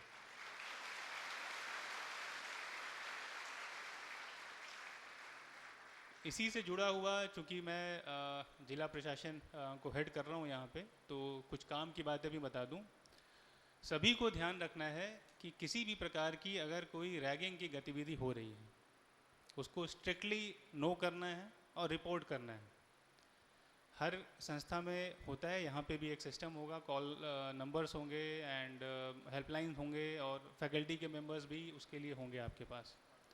कोई भी इस तरह की गतिविधि होती हो तुरंत रिपोर्ट करना है, विदाउट इवन थिंकिंग कि वो सीनियर मुझे बाद में क्या बोलेंगे और 4th ईयर के भैया और दीदी क्या बोलेंगे, विदाउट इवन थिंकिंग। तो इस तरह की चीज़ों को बर्दाश्त नहीं करना है। बहुत ही स्ट्रिक्टली मैं इस चीज़ को बोल रहा हूँ, तो आप इसका ध्यान रखेंगे। आपके कैंपस में बच्चों को बाइक से आना अलाउड है क्या डायरेक्टर साहब? बच्चों को बाइक से आना अलाउड है क्या कॉलेज में? ये एक ऐसी प्रथा है, ये कुछ कुरीतियां हैं मैं बोलूँगा, जैसे रैगिंग एक है, दूसरी कैंपस के अंदर बाइक्स का जो आवागमन होता है। आप लोगों को हो सकता है कि बुरा लग रहा होगा, खासकर लड़कों को। जब मैं भी कॉलेज में गया तो बड़ी उम्मीदों के साथ गया था कि अब बाइक उड़ाएंगे अब। तो जब मैं कॉलेज पहुंचा तो टू माय सरप्राइज़ वहाँ पे बाइक्स अलाउड ही नहीं था। और कानपुर में कई लोग अगर गए होंगे तो कानपुर की जो आबो हवा है उससे आप लोग परिचित होंगे, बट हमारे कैंपस के अंदर जो शहर की आबो हवा है और कैंपस की आबो हवा में बहुत ज़मीन आसमान का अंतर था। उसका कारण एक बहुत बड़ा ये था, मतलब ग्रीनरी एंड ट्रीज तो थे ही थे, लेकिन बहुत बड़ा कारण ये था कि बाइक्स वेयर स्ट्रिक्ट नो। तो मैं भी कॉलेज के प्रशासन से और आप सभी से अपील करना चाहूँगा कि आप अपने कॉलेज के अंदर बाइक्स की प्रथा को धीरे धीरे समाप्त करें और उसकी जगह पे जो वैकल्पिक और जो हमारी ग्रीन टेक्नोलॉजी का इस्तेमाल है उसको करें। मैं तो ये आपसे अपील करूंगा कि सभी लोग साइकिल पे कॉलेज के अंदर आएँ, इसमें कोई शर्म की बात नहीं है। जब आप मेरे स्तर पे आएंगे करीबन 10-15 साल के बाद, तो आपको ऐसा लगेगा कि ये बहुत अच्छी चीज़ थी। उसका एक बहुत बड़ा कारण ये है, हर साल आपके फैकल्टी बताएंगे आपको, हर साल बाइक से खासकर कॉलेज स्टूडेंट्स का एक्सीडेंट होता है और उसमें दुर्भाग्यपूर्ण तरीके से 1-2 लोगों की डेथ हो जाती है, जो कि बहुत दुर्भाग्यपूर्ण है, लेकिन ये फैक्ट्स हैं और जो आंकड़े हैं मैं उसके हिसाब से आपको बता रहा हूँ। इस चीज़ को हमें अवॉइड करना चाहिए और हमें अगर कुछ अरेंजमेंट्स करना है डायरेक्टर साहब, तो उसके लिए हमें सोचना चाहिए, या तो कॉलेज के गेट से हम कोई बस वगैरह का सिस्टम करें, या फिर इनके हॉस्टल से जो फैकल्टी ब्लॉक हो वहाँ आने जाने के लिए कोई व्यवस्था करें हम लोग पब्लिक ट्रांसपोर्ट की। और जो बच्चे शहर में रह रहे हैं और वहाँ से बाइक से आने की जो परंपरा है, उसको भी हम लोग रूट्स के हिसाब से बस या ऑटो या कुछ इस तरीके की चीज़ प्लान करके उसको भी धीरे धीरे हम लोग फेज़ आउट करें, बिकॉज यही फ्यूचर है। मैं आपको बताऊं, जो हमारे विकसित देश हैं उसमें, मैं तो अभी आईटी कानपुर की बात बता रहा था आपको, विकसित देशों में तो ये चीज़ बिल्कुल ख़त्म हो गई है, साइकिल से चलते हैं लोग। और हमारे कॉलेज में फैकल्टी भी साइकिल से चलती थी, तो वहाँ पे ऐसा कोई था ही नहीं कि अच्छा साइकिल पे चलने वालों को कोई शर्म का एहसास हो या कुछ लगे कि अच्छा क्यों अभी इतने बड़े हो गए फिर भी साइकिल पे चल रहे हैं, ऐसा बिल्कुल भी नहीं है। डाउन द ईयर्स आपको अच्छा लगेगा कि ये चीज़ हमने वहाँ पे शुरुआत की थी। अब चूँकि आपने चीफ गेस्ट बनाया है इस मौके पे, तो थोड़ी बहुत आपके कैरियर की बात कर लें। जैसा एसपी साहब ने बहुत गंभीरता से और बहुत सही बात बताई कि आप सभी ने यहाँ पे दाखिला लिया है अपने भविष्य को संवारने के लिए, अपने जीवन में कुछ करने के लिए। तो जो सेंट्रल पॉइंट होगा आपके पूरे 4 साल का, वो आपका एकेडमिक्स होगा। उसके इर्द गिर्द आप बाकी के गतिविधियों में भी अपने आप को शामिल करके रखेंगे। हर कॉलेज में होता है, यहाँ पे भी मुझे बताया गया है, कई प्रकार के क्लब्स हैं, कई प्रकार के को करिकुलर एक्टिविटीज़ होती हैं, स्पोर्ट्स एक्टिविटीज़ हैं, म्यूज़िक एंड डांस है, ड्रामा एंड बाकी इस तरह की कई गतिविधियाँ होती होंगी। एकेडमिक्स को सेंट्रल पॉइंट रख के आपको इस सभी तरह के गतिविधियों में शामिल रहना है, जिससे कि आपकी बाकी के स्किल्स भी डेवलप हों। जैसा अभी कॉलेज प्रशासन की मैं दाद दूंगा कि बहुत ही साइलेंटली उन्होंने इस मंच पे भी आप में से 6-7 बच्चों को ये अवसर दिया कि आप इस प्रोग्राम में मंच पे उपस्थित होके अपनी बात को बताएं और एक पब्लिक स्पीकिंग की जो कला होती है उसको डेवलप किया। आपके आने वाले दिनों में कल्चरल फेस्टिवल्स होंगे, टेक्निकल फेस्टिवल्स होंगे, स्पोर्ट्स फेस्टिवल्स होंगे, उसमें भी आप पार्टिसिपेट करें। ना सिर्फ पार्टिसिपेट करें, आप ऑर्गेनाइजिंग कमेटी का भी हिस्सा बने, जिससे कि आपके इस तरह के भी स्किल्स डेवलप होंगे। मैं इसलिए ऐसा बता रहा हूँ क्योंकि सर्विस में मुझे 10 साल होने को हैं। आपकी जो टेक्निकल नॉलेज और जो डोमेन नॉलेज है, उसके साथ साथ आपकी जो लीडरशिप क्वालिटीज़ होती हैं वो भी इक्वली इम्पॉर्टेंट होती हैं। कई स्टडीज़ का तो ये कहना है कि आपकी जो टेक्निकल और जो डोमेन नॉलेज है उससे ज़्यादा आपके सोशल स्किल्स का फ़ायदा होता है आपके कैरियर में प्रोग्रेस करने का। सोशल स्किल्स मुझे लगता है सभी लोग समझ रहे होंगे, कैसे आप लोगों से बात करते हैं, कैसे अपने फैकल्टी से इंटरेक्ट करते हैं, आपके बारे में लोगों की ओपिनियन क्या बनती है। They are all driven by how you behave and how you interact with your fellow students and fellow classmates and faculty also. तो सोशल स्किल्स एक ऐसी चीज़ है जिसको कि जनरली स्कूल्स में एंड कॉलेजेस में, मेरे समय तो ऐसा ही था, हम लोग जानते तक नहीं थे कि सोशल स्किल्स होते क्या हैं।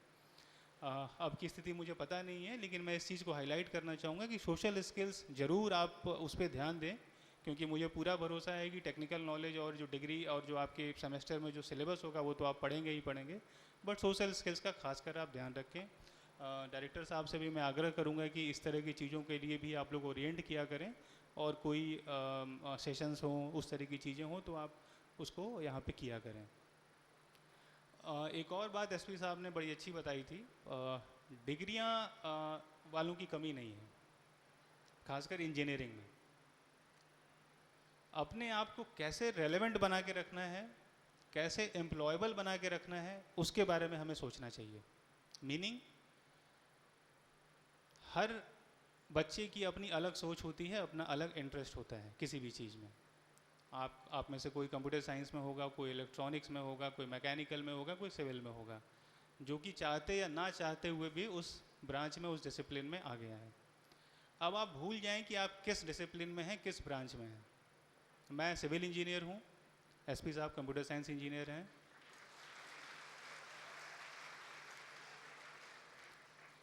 लेकिन बिलीव मी, कौन से ब्रांच से आप हैं ये डिटरमाइन नहीं करता है कि आपके आने वाले जो कैरियर है उसकी दिशा क्या होगी। ये सिर्फ और सिर्फ डिपेंड करता है कि आपने अपने कैरियर को कैसे प्लान किया है। मैं प्रोटेक्टेड इन्वायरमेंट वाली बात से फिर से रिलेट करूंगा। स्कूल्स में प्रोटेक्टेड इन्वायरमेंट होता है क्योंकि एक बार आप 11th में आ गए, सिलेबस फिक्स है, आपको पढ़ना है, पास होना है। 12th में आ गए, सिलेबस फिक्स है, पढ़ना है। अगर आप कोई कोचिंग वगैरह कर रहे हैं तो आपको एंट्रेंस टेस्ट देना है, उसके बाद किसी न किसी कॉलेज में एडमिशन हो जाना है। That is it. कॉलेज में the horizon is open, it's unlimited. Just depends कि आप अपने टाइम को कैसे यूटिलाइज कर रहे हैं।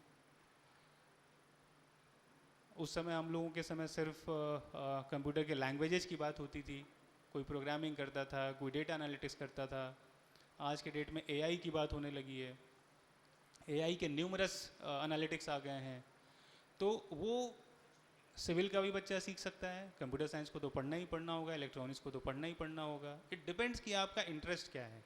नॉट ओनली दिस, हमारे बैच के कई ऐसे बच्चे हैं, उस समय भी थे, जो किसी का इंटरेस्ट गिटार में था तो ही went on to do a higher study on music from US, वहीं वो फैकल्टी बन गए हैं। हमारे साथ बीटेक में था। कई ऐसे हमारे साथ के बच्चे हैं जो नेटफ्लिक्स पे शोज़ को डायरेक्ट करते हैं, स्क्रिप्ट्स लिखते हैं।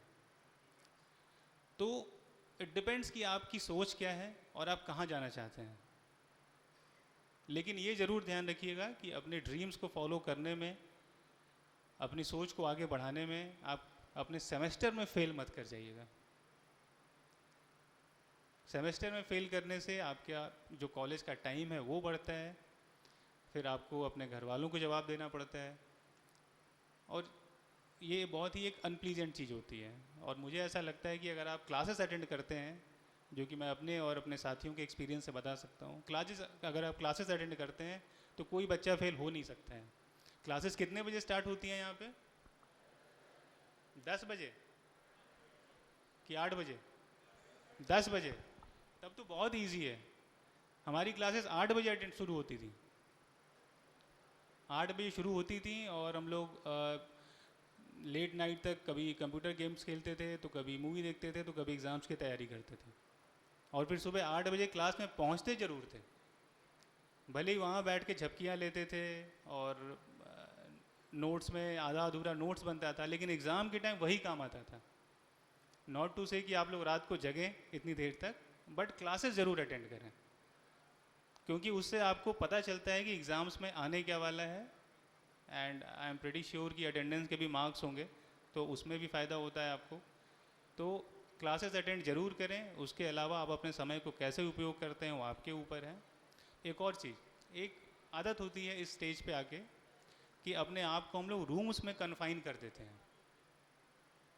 पूरे कमरे में पूरे दिन भर अपने आप को हमने रूम में बंद कर दिया है, कंप्यूटर में कुछ ना कुछ कर रहे हैं, भले कुछ अच्छा कर रहे होंगे, लेकिन मैं अपने एक्सपीरियंस से आपको बताऊंगा कि अपने आप को कमरे के अंदर कन्फाइन ना करें।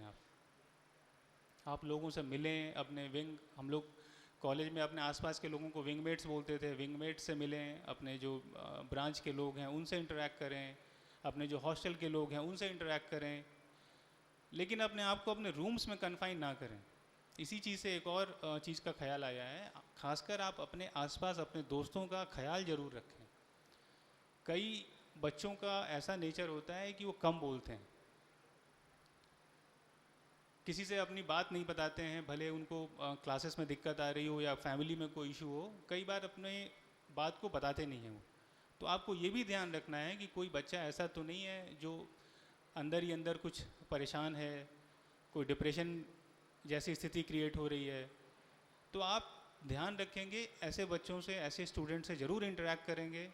अगर आप ऐसा कर पाते हैं तो यकीन मानिए आप किसी न किसी की ज़िंदगी बचा रहे हैं, ये ध्यान रखिए।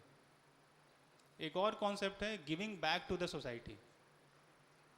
आप लोग विदिशा में आए हैं, आपके 4 साल यहाँ कैसे बीतेंगे, टेक इट फ्रॉम मी, आपको पता भी नहीं चलेगा। पता भी नहीं चलेगा कि 4 साल कैसे बीत गए यहाँ से। Full of activities, full of life रहने वाला है आपका आने वाला 4 साल, और आपके पूरे जीवन का ये बेस्ट ईयर्स होने वाले हैं।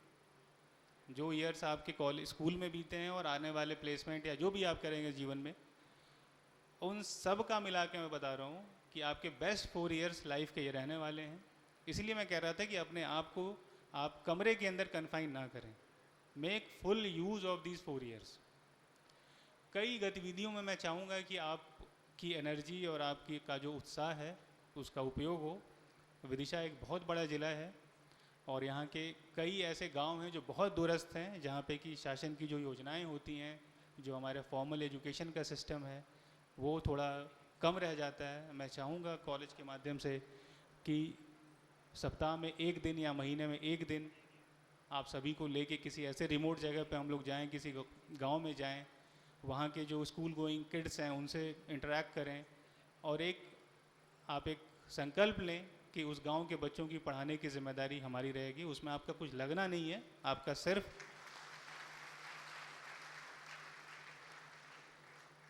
और सिर्फ आपका समय लगना है उसमें, जो कि इजीली आप लोग सप्ताह में 1 दिन 2 घंटे के लिए या महीने में भी अगर 1 दिन आप कर पाएंगे तो इस तरह के स्कूलों का बहुत भला हो जाएगा। अपनी बात ख़त्म करने के पहले एक चीज़ और बोलूँगा कि आप सभी में से सभी लोगों की जो स्ट्रगल्स रहे हैं लाइफ के, वो एकदम अलग अलग रहे हैं और आने वाले दिनों में भी बिल्कुल अलग रहने वाले हैं। तो कोई कंपेयर ना करे कि इसके जीवन में तो ये सारी चीज़ें हैं, सारी फैसिलिटीज़ हैं, कॉन्वेंट स्कूल से पढ़ा है, इंग्लिश मीडियम से है, सब कुछ आता है पहले से, इसलिए तो मेरे से आगे हो ही गया। इस तरह की भावना कोई भी अपने मन में ना रखे। अभी जैसे कोई बच्चा आया था, वो बता रहा था कि मैं गांव से हूँ, बहुत खुशी हुई। ऐसे कई बच्चे होंगे जो गांव से होंगे, कई बच्चे हैं जो भोपाल से होंगे, इंदौर से होंगे, लेकिन आई मस्ट टेल यू कि ये सभी बच्चे एक प्लेटफॉर्म पे ही हैं और सबका जो ट्रैजेक्टरी है वो अलग अलग होगा। बिल्कुल ऐसा ना मान के चलें कि सबका ट्रैजेक्टरी एक साथ ही होना है। ये हमने कॉलेज में भी देखा है और सर्विस में भी देखा है कई बैकग्राउंड के बच्चे आते हैं और एक दूसरे से बेहतर करते रहते हैं। दो उदाहरण मैं आपको देना चाहूँगा। हमारे साथ आईएएस में नाम नहीं लेना चाहूँगा मैं, दो बच्चे ऐसे थे जिनकी कहानी मैं हमेशा सुनाता हूँ। एक अभी जो मेरे गृह जिले के कलेक्टर हैं, उनकी कहानी आपको सुनाऊंगा। तैयारी करने के समय उनके पास एक समय ऐसा आया जब खर्च नहीं बचा, क्योंकि आपको पता है कि जब आप कोचिंग करते हैं, कई लोगों ने अभी कोचिंग करी भी होगी, कोटा जाके या भोपाल जाके या इंदौर जाके, तो बहुत तमाम तरह के खर्चे होते हैं। एक लेवल के बाद जब फैमिली बैकग्राउंड स्ट्रॉन्ग नहीं होता है तो फिर आपको सोचना पड़ता है कि हम क्या करें। तो ऐसा मौका आया उसके साथ, वो नई दिल्ली रेलवे स्टेशन पे वापस चला गया कि अब मैं जा रहा हूँ घर और वहीं पे खेती मजदूरी जो भी करनी होगी वो करूँगा। और ऐसा करने के पहले उसने आईएएस से लेकर चौकीदार तक हर तरह की परीक्षा दी, किसी में भी पास नहीं हुआ, नॉट अ सिंगल एग्जामिनेशन जिसमें वो सफल हो पाया। फिर वो थक हार के वापस स्टेशन पे आ गया। उसका एक दोस्त था, उसको पता चला, तब तक ट्रेन नहीं आई थी, वो पहुंचा भागा भागा। उसने उसको बोला कि तुम चलो मेरे रूम में रहना, बस तुम अपने खाने का अरेंजमेंट कर लेना। तो टिफ़िन का सिस्टम चलता है, कई बच्चे जानते होंगे। तो टिफ़िन का खर्च महीने का 3-4 हज़ार से ज़्यादा नहीं आता है, उतना वो अफोर्ड कर लिया, बाकी रहने का खर्च नहीं लगा उसने। और जीवन का जो पहला एग्ज़ाम उसने क्रैक किया वो आईएएस का एग्ज़ाम क्रैक किया।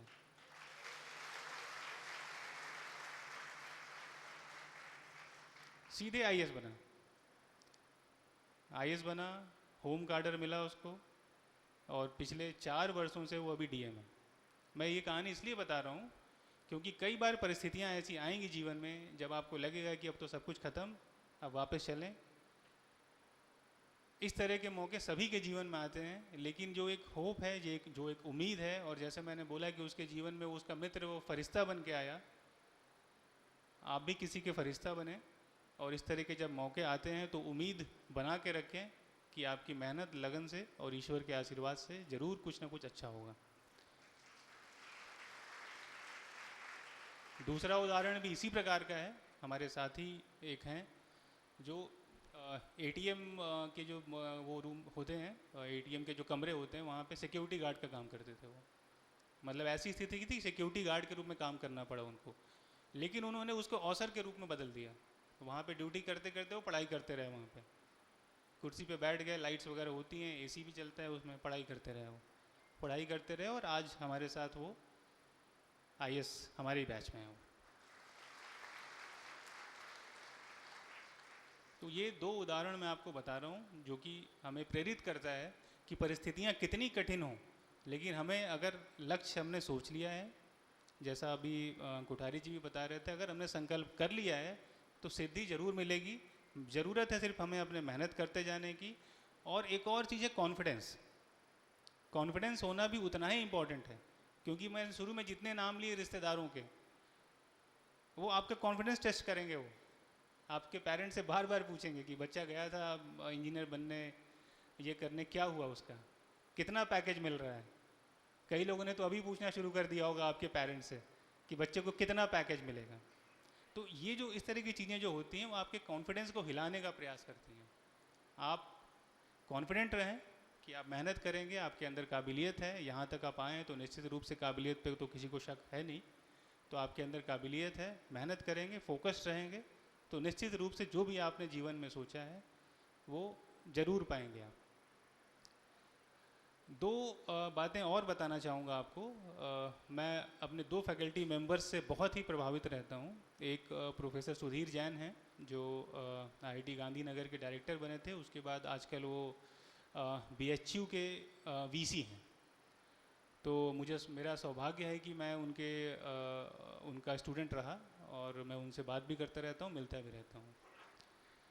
वो जीवन में ये कहते हैं कि आपको जो भी पढ़ाया जा रहा है, एक टी शेप के नॉलेज की बात बताई थी उन्होंने। टी शेप के नॉलेज को थोड़ा सा डिटेल में बताऊं तो आप अवेयर रहें, सारी चीज़ों के बारे में जानें, जीवन में चल क्या रहा है, क्रिप्टो करेंसी क्या है, एआई क्या है, ब्रिज में क्या इस्तेमाल होता है, FRP क्या होते हैं, इस तरह की सारी चीज़ों की आपको जानकारी होनी चाहिए।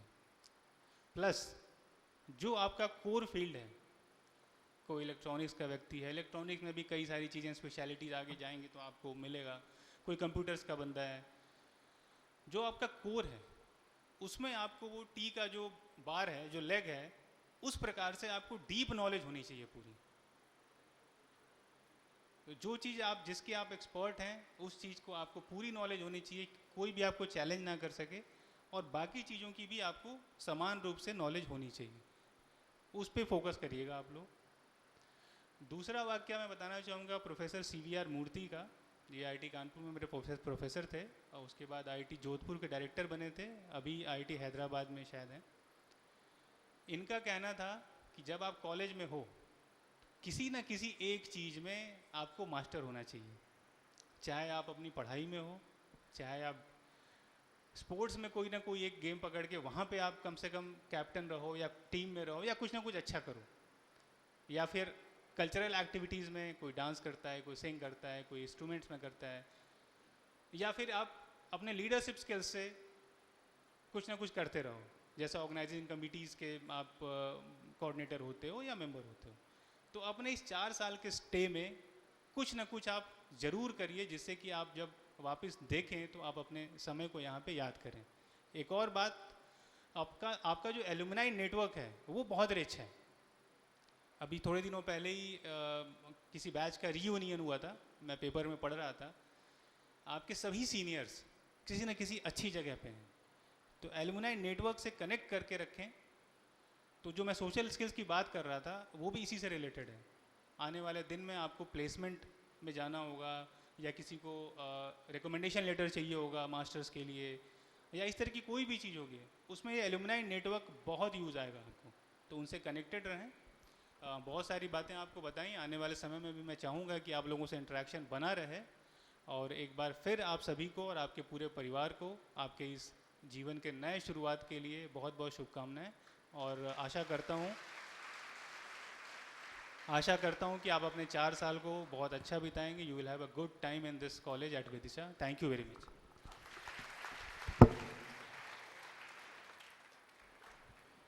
Thank you so much, sir, for your words of wisdom and inspirational speech. I hope our students will definitely learn a lot from your experience and words. Now, as we come to the conclusion of this validatory session, now let's take a moment to express a heartfelt gratitude towards our chief guest. I request our director sir to felicitate respected collector sir by presenting a memento.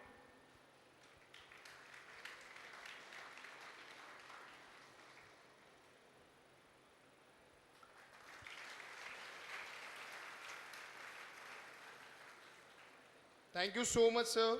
Now I request Director, sir, to felicitate our special guest, sir, SP, sir.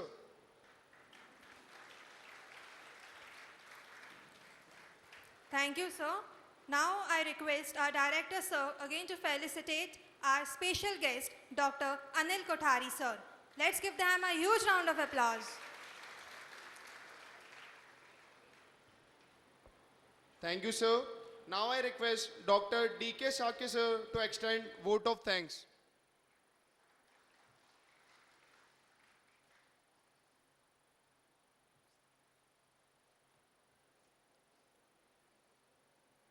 Good afternoon, everyone. I am deeply honored to have an opportunity to deliver a vote of thanks for this grand occasion, the orientation cum induction programs that Samrat Uday 2024. On behalf of the institute and organizing chairman of this 4-day event, I express our heartfelt gratitude to all our dignitaries present on the dais of today's function. First and foremost, I would like to extend our deepest thanks to our esteemed chief guest, Engineer Roshan Kumar Singh, IAS, Collector of District Vidisha. Your constant encouragement, inspiring words, motivations have driven many woodies engineering to pursue their goal with determinations. Sir, we are truly grateful you for taking the time from your busy schedule to preside over this valedictory function. Thank you, sir. Thank you very much for invaluable presence. A special thanks goes to our special guest, Engineer Deepak Kumar Shukla, sir, IPS, Superintendent of Police, District Vidisha. Sir, your dynamic personality and passion for motivating youth, you left indelible impressions on our students. We are truly thankful for your presence today, your words of wisdoms. Thank you once again for sparing time for this event. I also wish you convey our sincere thanks to our guest of honor, Dr. Anil Kothari, Director General, MPCST Bhopal. Being a alumnus of this institute, you have always been a source of support and inspirations for both faculty and students.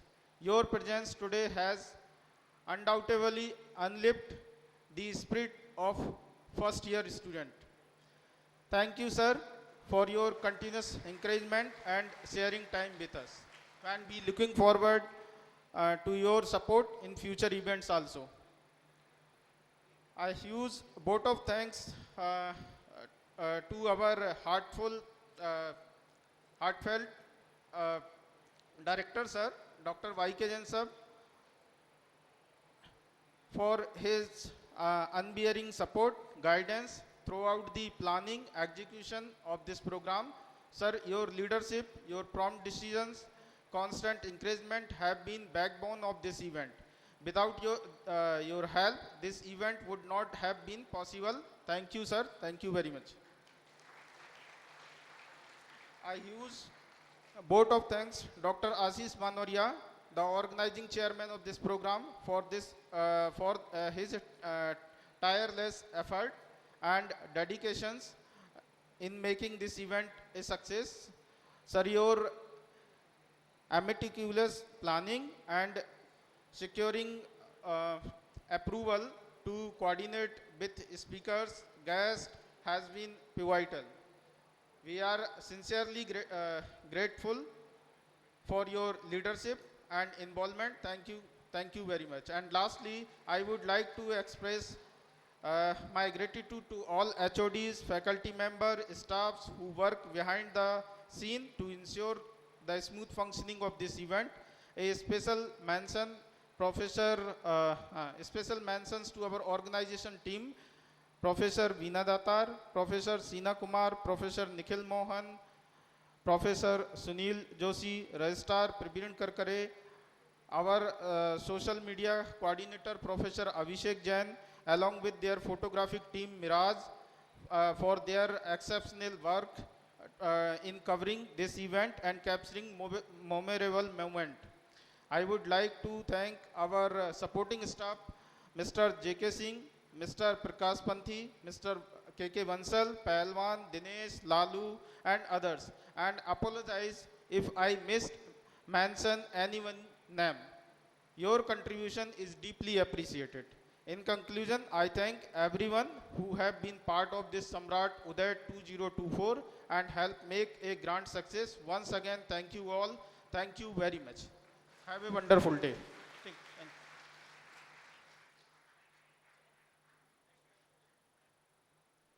Thank you so much, sir.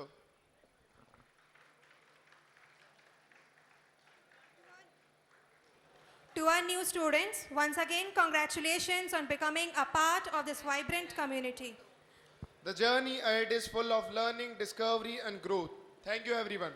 Now, I kindly request everyone to stand up for the national anthem.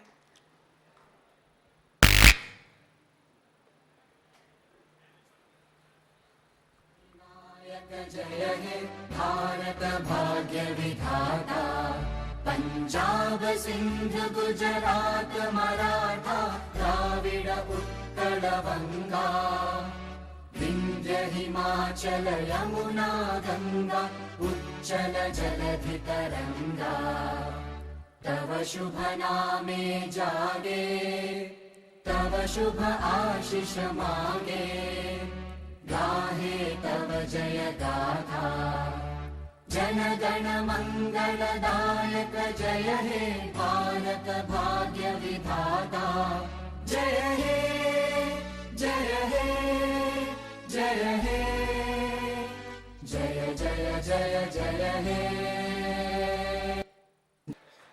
Bharat माता की, भारत माता की, भारत माता की. I request all the newly recruited students, please be seated their respected seats.